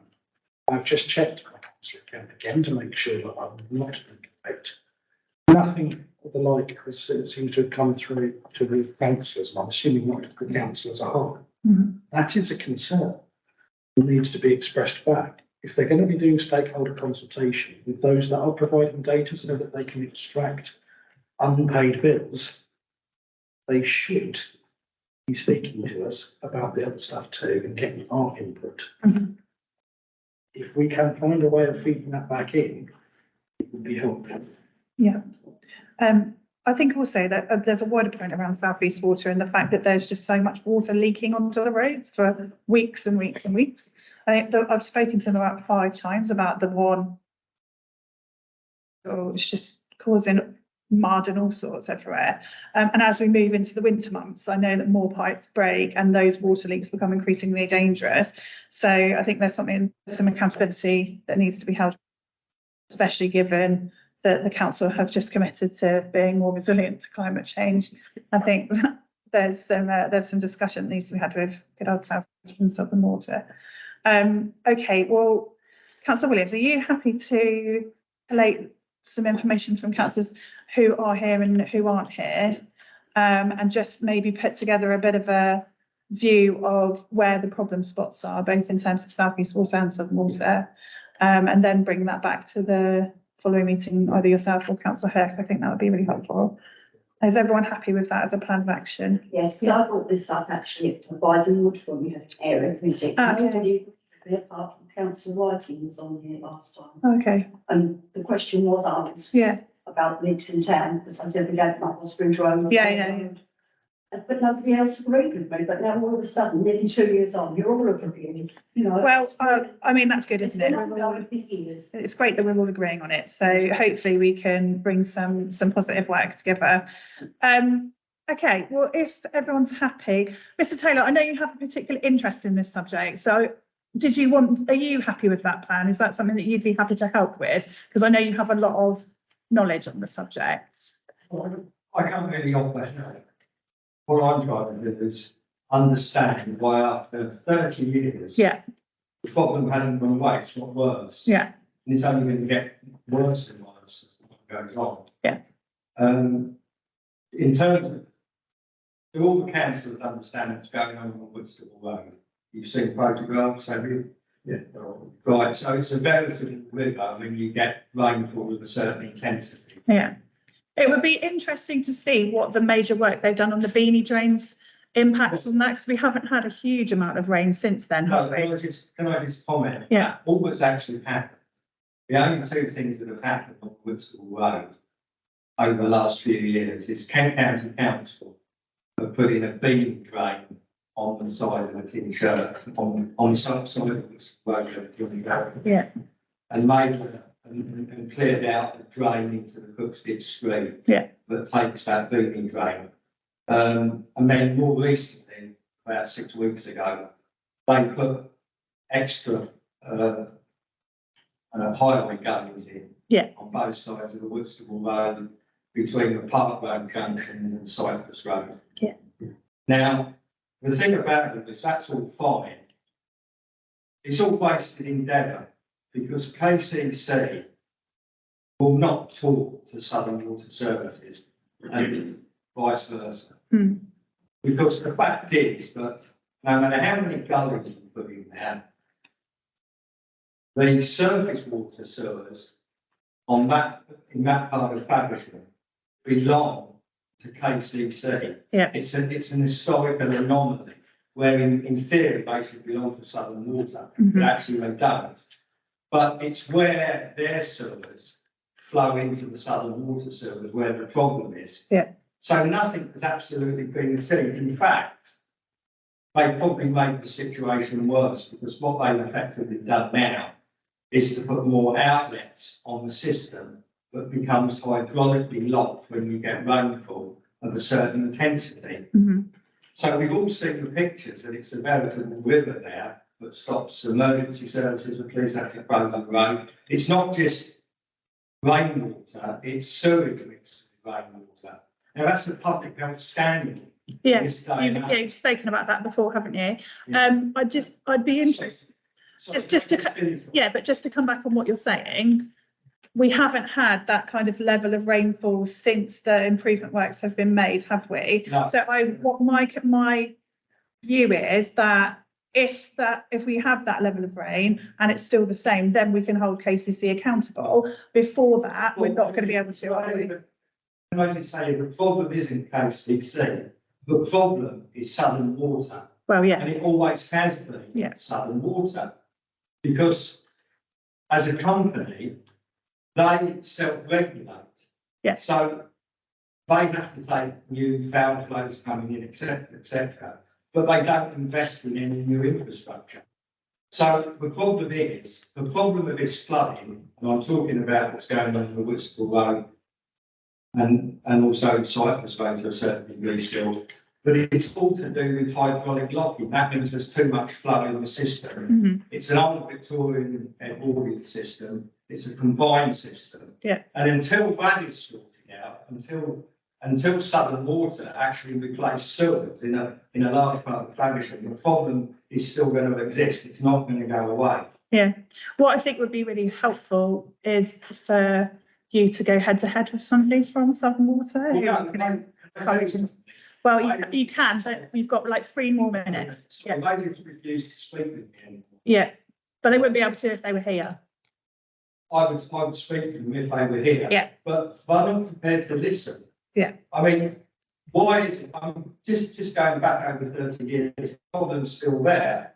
I mean, I remember going to Slough Borough Council with Bill Ball and his Reliant Bobbin, God rest his soul. The problem was there then and it's still there now. Yeah. Is it going to be there in another 30 years? Well, yeah, I mean, if KCC go bust and Southern Water don't get held accountable, then probably yes. Well, there's a problem somewhere. Yeah. But somewhere, Slough Borough Council would be held accountable because they run the planning system. Now, I'll just give you an example of this, and I appreciate there's a time limit. Yeah. Right, you've got 2 large housing developments on the eastern side of Faversham. One that's already been passed, Love Lane Phase 2. Love Lane Phase 1's already been built. So that feeds into the sewer system that comes down to Whitstable Road and Cypress Road. You've now got a planning application in, is it called Preston Park? The new one, the one between Salters Lane and Preston Field, is it? Right, this, I think it's about 230 odd houses. Right, that's going currently through planning. Yeah. But all of that, if it's agreed, if I give them permission to build it, that's just going to add to the burden on the sewers in our part of town. Yeah, and the problem. But no one in Slough Borough Council, in the planning department, appreciates that. I think that's not true. There has been the issue that is within Swale Planning is that as a planning authority, they have to receive guidance from the water company, which would be Southern Water, who, as you have rightly stated, self-regulate. So if they've said that it's okay, there's nothing that Swale Borough Council can do in terms of legally preventing those sewers being put in. Correct, and that's what exactly Swale Borough Council have been doing for the past 30 years. There's nothing they can do. So there's a fundamental problem here. The problem won't go away until Southern Water Services have brought a book on this. Yeah, I think that's something we can all agree in the room. Councillor, thank you, Mr. I'm thinking, obviously, if we lobby the MP, our MP will be more successful. I mean, we've been lobbying the MP. No, Mr. Taylor, I appreciate you are really passionate about this, but I'd like to discuss it with the councillors just for a moment, please. No, you're fine. We've been lobbying the MP, I'm going to say, for 6 years with very little interest from the MP so far. Councillor Martin. Yeah, I think the point that we've got to remember is as well, there is limited amounts that Swale can do. In terms of the planning process, even if Southern Water turned in and said, actually, no, we can't cope with this number with the current infrastructure, all that would happen is that they'd come in and ask for money from the 106 agreement to mitigate the issues that would be caused. So actually, from that perspective, there is little that Swale can do. We've identified the key problem. It's not local. The key problem is national. It's legislation. And that requires the government to make a change. And you ain't getting out the current. Let's face that straight away. So yes, we can lobby, and we have been lobbying, and we'll continue to lobby. But until there's a change to the national legislation, we're stuck in the situation we're in, and we just have to do the darndest we can to mitigate where we can. Now, whether that be encouraging developers to come forward with more sustainable solutions for their foul water drainage, whether that be their own on-site anaerobic digesters that produce gas and whatever, or whether that be asking them nicely if they'd like to do it themselves on site. That's the best we are able to do right now. We can make sure that we keep our drains clear. We can make sure that we're going around and clearing the streets as the leaf fall comes through so that it's not blocking the drains on the highways. Beyond that, actually at the moment, there isn't much for Swale to do. I think- Mitigate what we're putting. Yeah. I think Councillor Crowford raises a good point around further lobbying about higher up, because I think the MP has been involved on local, kind of local stuff. So I know that they got some water and the Kent County Council together with previous Chair Councillor Knights to discuss Whitstable Road. But I don't think we've done a huge amount of lobbying around national planning and the national planning issues that cause these kind of problems. So it could be that the area committee right to kind of put that point across that actually it's national planning and the fact that Southern Water can check their own balances, which are the problem. Well, Ofwat's there, but Ofwat's a bit naff. Don't write Ofwat's a bit naff. Councillor Crowford and then Councillor Martin. So following that, I think going back to lift type. Taylor. I do think it's totally sensible that if there's raw sewage in the gutter, we should be trying to do more, even if we think it won't be effective. So can we not look at doing a lawsuit against? If we as a town, like, you know, Craig, are working with other causes, I don't think we should. Maybe we should throw more resources in that if there's spillage in. So I think that's a very laudable. I think that's a very laudable view. But I would just point out that Southern Water were fined £90 million and are still functioning as a company. So the chances of a small council being able to get anywhere close to holding them accountable for anything are very remote. I don't think that we shouldn't look at it as an issue, as a concept, but they are the absolute big boys, aren't they? Southern Water. Councillor, did you want to come back, Councillor Martin? Very briefly, the other point to make is not just around planning policy. Yeah. It's generally around the entire legislation of the water properties. As you've just mentioned, they've been getting away with dumping in our rivers and our seas, our creek, for God knows how many years. Yeah. Without much comeuppance, a few million here off the shareholders is not a huge amount to pay when they're not investing in infrastructure. And it's around how we lobby government, how we change what goes forward, that's going to make the difference. Running up to, let's face it, we're less than a year away from the general election at some point. You're not going to get much frequency out of the MP, I don't think, this side of that. So we'll fight as we can and do what we can. We're relying on other agencies. The Environment Agency have not have a responsibility here, particularly around the sewage discharges. Yeah. Councillor Rowlandson, Councillor Williams, please. Just following up on what Councillor Brayden said, I think it's an idea, it's there to do more. I think what I'm saying is that it's not something that's been stopped or forgotten about, it's something that's been an ongoing ward issue that's been sort of continued, and it's part of the reason the KCC have done what they've done, and the debate over this, that with the works that have been done. See, there is some of the blood on Whitstable Road to the extent there is, and it's something there, but I think it's just this being brought back to this area committee as well, where it's kind of maybe off the boil a little bit, is hopefully. And so that they're saying they take on board that it's not something that's there and it's ideas that we can move forward with. Yeah, I don't think it's been taken off the boil at all. I think that last time it wasn't on the agenda because we were waiting for the works to be completed by KCC. At this time, obviously, we've had an update for the area committees. There's no point having an update if nothing has happened, but having it on the agenda this time has been helpful just to let the committee know about. Councillor Williams. Thank you. Yeah, I'll just come back regarding to communicating with Henry. And Shelley correctly said that there was a meeting with Casey said something new. So in that meeting effectively seemed to be saying the right words, but not necessarily kind of going any further. It's almost just appease the MP really. And I think we need to write or communicate back with her and remind her of the seriousness of some of these issues. Because actually last time the problem was because it's the work, some of the works that were done, it was quite in many ways the situation is made worse by being overly optimistic to say, from the MP to say, I've had this meeting, everything's going to be absolutely fine. Next year, it's all going to be brand new and beautiful, without actually being realistic about it and what's going to happen. So I think bringing it back being very useful. I agree with the idea. So from this committee would be useful to say that this is on the table. This is something we're not going to give up on. We need to put pressure on you because you're our highest point of contact with government locally.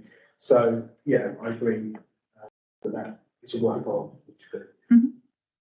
Well, I'm happy to take that as a way as an action. You can work with yourself to get that together, can't we? And if you're happy to, again, look at the areas that people raise, because I'm just conscious that there's a number of councillors on here that would want to be involved in that process. Probably if you can reach out to them, that'd be great. Thank you. Any more on flooding? No. Only to bear in mind that telling them cities in more of a shop because they should see so many issues. Oh yes, that's a good point. Get through. Yeah, we should write to Gordon as well. Thanks, Councillor Martin, that's helpful. Okay. Agenda point 9 is consultation on the closure of Faversham Household Recycling Centre. As I'm sure you're all aware, there's been some heel dragging on the consultation. KCC's latest lines is that they have gone away following comments made in a working group to look at providing more information for the consultation. So at the moment, there isn't a date for the consultation coming forward. I don't know if there's been any updates or there has. Go for it. Just a very vague but not entirely useless update, which is that I met with the director of highways or Directorate yesterday, and they advised that the consultation was anticipated to open in mid-October and run until just before Christmas. Okay, so what I discussed with Janet and the vice chair is that there is a likelihood that this is going to come. The consultation is going to start before the next and close before the next area committee. So what I think, or it will close very close to the next area committee, so it wouldn't leave us a lot of time. So what I think would be helpful is for us to have a view on it as a committee. I think we should respond to the consultation together as a committee. I'm sure lots of people will do that individually as well, but I think it's helpful to have a joint voice. So if people are happy, I would like to just set up a email group, just so that I don't want to have a meeting for the sake of having a meeting when we can do it on email. So if anyone would like to be involved with putting together our response as an area committee to that, that would be helpful. And we will speak, obviously, not just our opinions, but drawing other people's opinions into that document as well. Yeah, Councillor Craven. So just, I get this right, I think. Still not open too much. So I'm on the working group with the town council. So I'll probably just feedback through that. Yeah, well, you're not an official member of the area committee anyway, are you? So that makes sense to do that. I think it should be members that are official on the area committee and parish representatives, if that's okay. So yeah, I think that's absolutely the right place for you to do your feedback. Okay, is anyone up for being involved in putting that together? Councillor Lehman, very helpful. Williams. Councillor Speed, thank you. And Councillor Martin. To be fair, Chair, probably one of them was at the very least. Yeah, okay. Well, Councillor Jackson, you've got your hand up as well. Maybe there's a different way of doing it then, because that's a big email chain. I wonder if everyone wants to put their views into one place. I'll collate them as a document and then we can send that out for comment. Does that work for everybody? Yeah. I'll try and make sure everyone's views are in it and not duplicated. Or yeah. I know that if you didn't want another meeting. I don't want another meeting. An online meeting. We could have an online meeting. Don't we just have a working document? We don't have a working Word document. People can chuck all their ideas in it and then we can do it that way. I'm just conscious that everyone has a lot but all of this can be collated virtually. Let's just write it down. So I will set up a virtual document where members that are here now, parish representatives and members that are not here, will all get sent the link, and then you can fill it in and we'll put it all together if everyone's happy with that. That makes sense. Are you happy with that, Janet? So I'll send you the link just to make sure that you can check my appalling spelling. Okay. Does anyone have anything else to say on the consultation around the closure? I mean, there's not a huge amount that can be said just at the moment until the consultation is published. We don't even know whether they will still have Faversham being closed in every single option. Hopefully they won't. Yeah, Councillor Crayfish. So there's been a lot of online comments about Swell selling, not Swell, KCC selling the land for housing development. Yeah. Next to Preston Field. So I was wondering if there's anything this committee or another Swell committee could do to address that rumour mill, with lots of comments about around the local councillors. The fact it's a predetermined deal with the land's being sold. So is there anything that Swell could do to sort of address those concerns, stop that rumour mill? I mean, if it's KCC's land, they're entitled to sell it if they want to. I suppose we can write to KCC for clarification, but there's not been any. Yeah. Just as it's public knowledge now, anyone would have seen that KCC are actually now in the process of preparing to accept bids on the Sessions House, which is effectively county law. They're selling off anything and everything. So even if the tip closed, it will be sold, but there's no link. Just they're not going to close the tip to sell the land. They're going to close it and then sell the land, because at the moment they are selling everything that isn't a use. Yeah. I just think it's no, I think it's important almost to completely separate the two, because there's always, no matter what happens, there's people saying councillors are taking brown envelopes. You could literally just like walk past a coffee shop and someone will say that's a brown envelope coffee.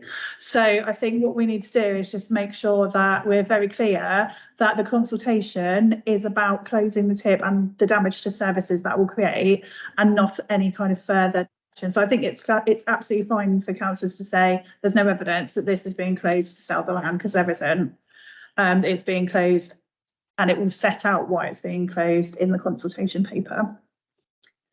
Does that make sense, Councillor Craig? Yeah, I didn't have an answer. Yeah. I don't think there is. I think the answer is there's no evidence. Yeah. They'll outline why they're selling it in the consultation. Yeah. Okay, great. Okay. Agenda point 10 is public forum. Mr. Teller, have you raised what you wanted to raise in the public forum? Well, I haven't. I just wanted to ask. Yeah. I mean, I don't know. I won't have the question answer. Sure. Right, but just on the point of this question, forgive me while I read it off my phone. Preston Field. Yeah. Right. So going back to the issue of Faversham, which is from the map development. Southern Water Services in their letter dated the 10th of April this year have stated that no discharge of foul sewage from the site will be discharged into the public sewage system until off-site drainage works to provide sufficient capacity within the foul network to cope with additional sewage flows are complete. Southern Water is currently in the process of designing and planning delivery of off-site sewage network reinforcement. As previously advised, Southern Water seeks to limit timescales to a maximum of 24 months from a firm commitment to development. Now, the question I have, let's just work on the basis that this housing scheme is passed, goes through the planning. Is there any way that Swale Government actually bother to check with Southern Water if they do actually reinforce the network? Because I almost want to make a freedom of information request. Every housing, go back over the past 30 years, every housing development in Faversham, has there been any check that when Southern Water say that they actually do something? Because I don't think they do, and that is the crux of the problem. And it's not only the crux of the problem in Faversham, the crux of the problem in every other town, where you've got a water company like Southern Water, and this is why there's more sewage going into the sea. Because I just want to know, you know, there's a kind of grey area. This gets lost in translation, so everyone's just fine. We're going to have all these houses. But then, does anyone bother to check what they actually do? Because I don't think they do anything. And because they don't do anything, that's why you get flooding of sewage out and you know, mixing with rainwater. Yeah. So we're trying to answer your question. Councillor Martin, have you got something to add to that? Yeah, so essentially what will happen, once the planning application is determined, you will have the conditions. In those conditions will be the recommended conditions from the statutory consultees, such as Southern Water. Prior to the commencement of works, usually on a condition relating to something like this, the developer would have to submit what the plan is and what has been done before they're allowed to then proceed to the next stage of development and building. It would be the same for Southern Water to say, you can't occupy until XYZ date when we've done works. Those occupations are checked. We can tell from the council tax returns if you occupy before you're allowed to, for a start, and that's a breach of planning and that's an enforcement matter. It does happen, and as I say, they can't commence the works until the surface water drainage plan is usually submitted and approved by the local flood authority, which is KCC. Depending on whether there's a dike nearby that's under the auspices of the lower Medway Inter Drainage Board. If they've got a dike in the area, they have to approve what's been done on the foul water drainage. So it does happen. And the planning officers are very good at ensuring that those things do occur. Now, whether Southern Water are telling properties when they say, yes, we've done our works or not, that's not for the planning department to check. They are checking the development that the developer has done, what they've set out in the plans. And in terms of the Preston Field site, the principle is already decided. It has outlined consent for up to 250 dwellings in the northern portion, 70 dwellings on the southern. That's decided. It's only detailed. The permission that's left, and I think that was in committee last week or the week before. So it's actually approved subject to the signing of the decision notice by the head of the planning, from memory.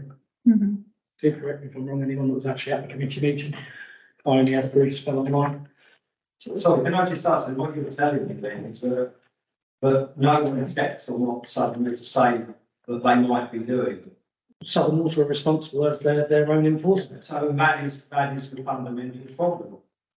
Yes, the fact that Southern Water are accountable to Southern Water is a problem, across the board. Yes, that's a fundamental flaw.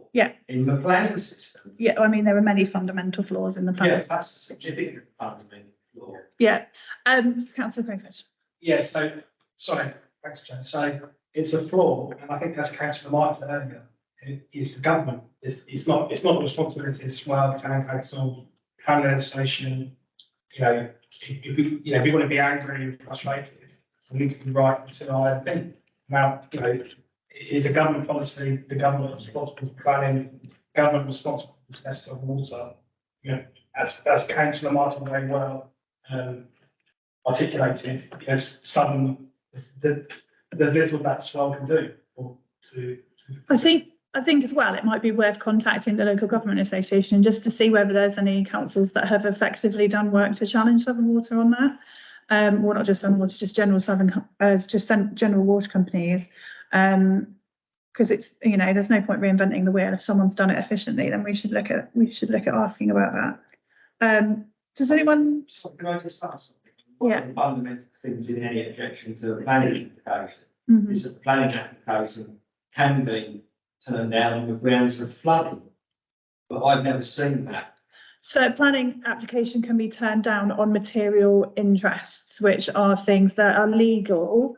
And if a planning application is turned down through things that are outside of the legal requirements of a planning authority, then the ability of it to be appealed at planning inspectorate and cost the council a huge amount of money is very high. And as the custodians of public money, the council do have to be very careful about where they put challenge and where they don't put challenge, because at the end of the day, the council has limited legal funding to be able to take on very large development companies. So what we need to do is make sure that actually, you know, we're challenging where challenge needs, and challenge needs to be directed in this particular instance at both Southern Water as a company that limits itself, and at the government, who are in the custodians of the planning framework nationally. So we've already decided that we will write to the MP for further clarification to see if there's anything else that we can look at. At the moment, I think that's about as far as we can go with it.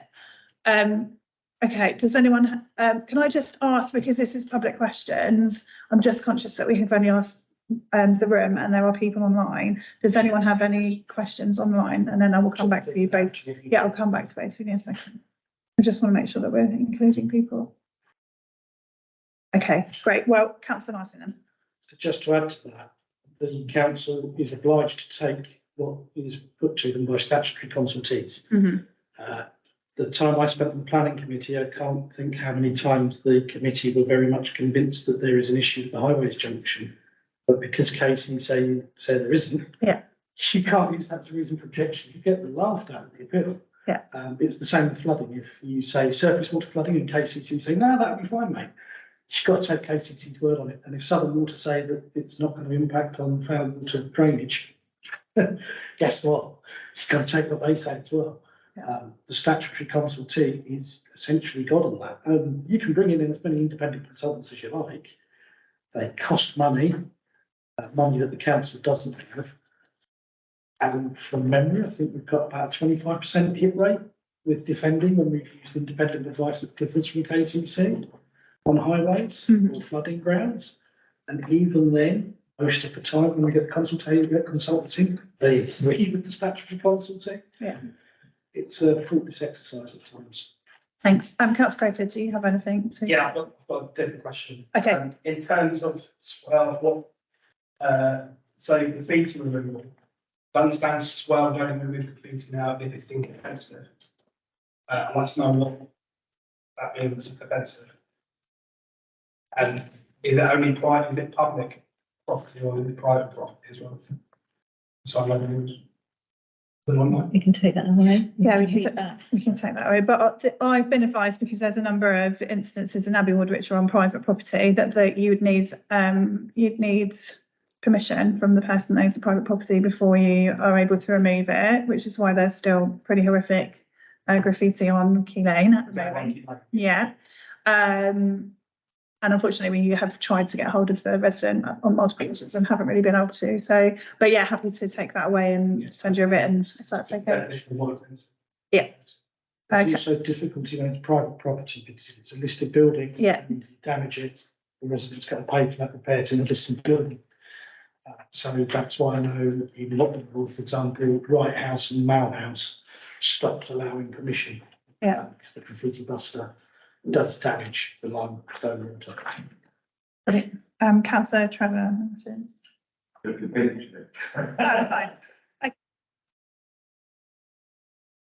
Okay, with moving on from public questions, if we don't have any more. Yeah, great. Yeah, thank you. And thanks, Mr. Taylor, for bringing your knowledge as always. Agenda point 11 is matters arising from previous meetings. So we've covered a large amount of these anyway. So we've done the bus consultation, we've done flooding in Bristol Road and other areas. There's an active travel update, an update from Solar Together, which I think was just a clarification. There's a clarification on Whiting Crescent, and an update on conservation area reviews. And then there is a little bit on Cleve Hill at the end. Does anyone have any questions or comments on that paper, Councillor Jackson? Very disappointed about the writing for everyone. I thought you would do it. Yeah. Lots of young children there. Only 2 play parks, but they're quite a way away from the new brick fields which are bulging up on that Whiting Crescent. and there's an open field. What's the open field for? Mhm. All it is people walking their dogs and leaving dogs mess at the moment. There's nothing there for the children, and I'm very disappointed in that issue. And I will be coming back in the next 3 years. Time again. Okay. Would you like the, as an area committee for that to be raised again then, councillor Jackson? I could just keep on. That's fine. Does anyone else have anything to comment on any of those previous items? Okay. That was pretty painless then. Yes. I don't know if anyone will be able to answer this. Under active travel update, the update ends by saying the drop-in session is being planned at 10 o'clock. Yeah. Do we know any details of when that is? I can find out. Yeah, so I think councillor Thomas was going to update on that, but he's not been well enough to attend this evening, so someone will let us know. Okay, thank If you could send that out via email, because it'll probably be before the next one, that would be good. Okay, any more on that? Lovely. Okay. Agenda point 12, local issues to be raised. Does anyone have any local issues that they would like to raise, please? Yes, councillor Williams.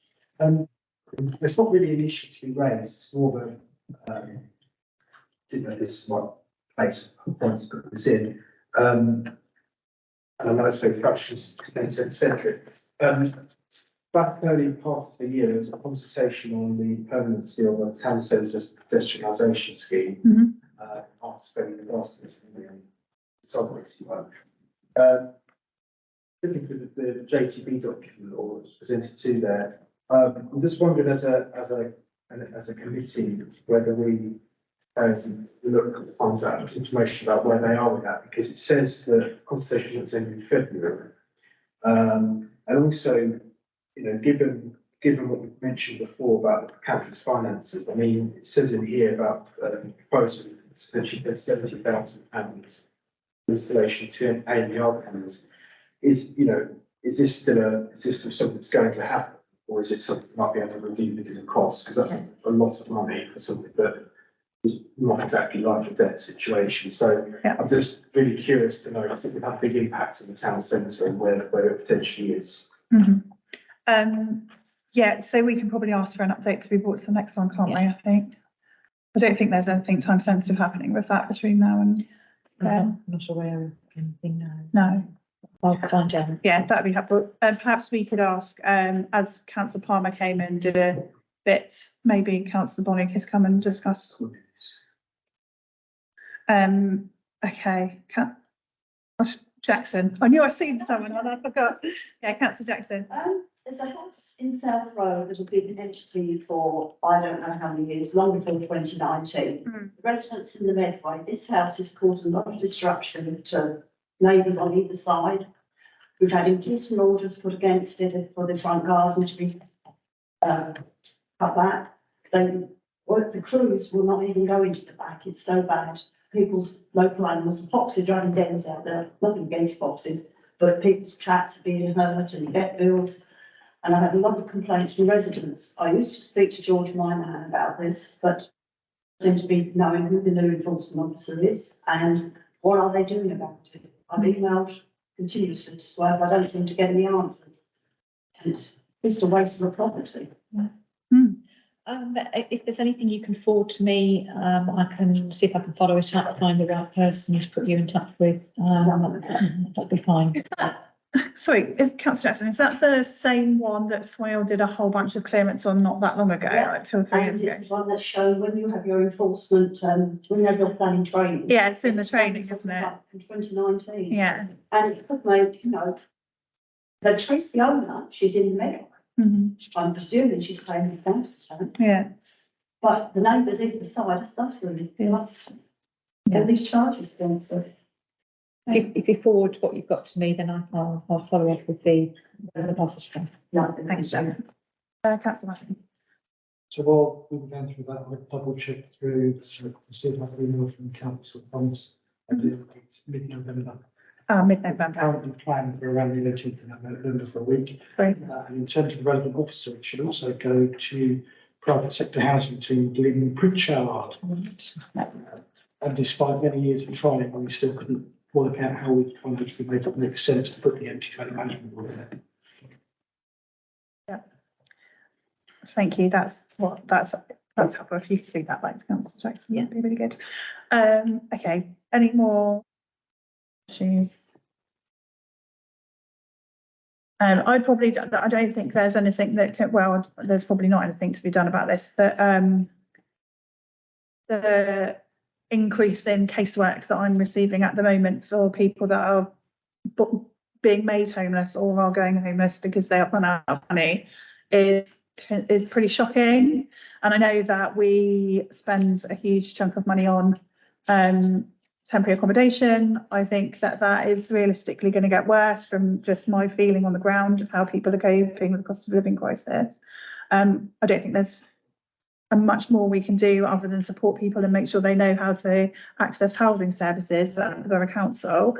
But I wondered whether potentially we could put some social media stuff out about if you're struggling and where to speak to at the council or something like that, just so that we can have something to give to people, because it's getting a bit sad, isn't it, the amount of people there. Feed that back to the comms team. Yeah, that'd be good. Work with the housing team. Great, thank you. Okay, no more local issues. I wonder whether I might just email the councillors that aren't here just to gather their local issues so that we can put them in a list for next time as well, just because I'm conscious that we're missing quite a few. Okay. Agenda point 19, matters referred to the area committee by service committees. I don't think we have any. And then matters referred to service committee chairs for consideration by the area committee. Again, I don't think we have any of those. There's no, and nothing's come up on any of the other items either. No. Okay, great. Well, in which case that is the end of the meeting. 06, and the next meeting will take place on the 14th of December 2023 at the Alexander Centre. As again, we've had literally 2 members of the public come. Please make sure that you're speaking to residents about using the area committee as a way of feeding their voice back into Swale Borough Council, because it continues to be a bit of a shame that there's such a lack of engagement in the committee. So it's up to all of us to make sure that we're trying to get people through the door. So please do your best to engage people either online or in person, but it's been nice to see you. Thank you. Okay.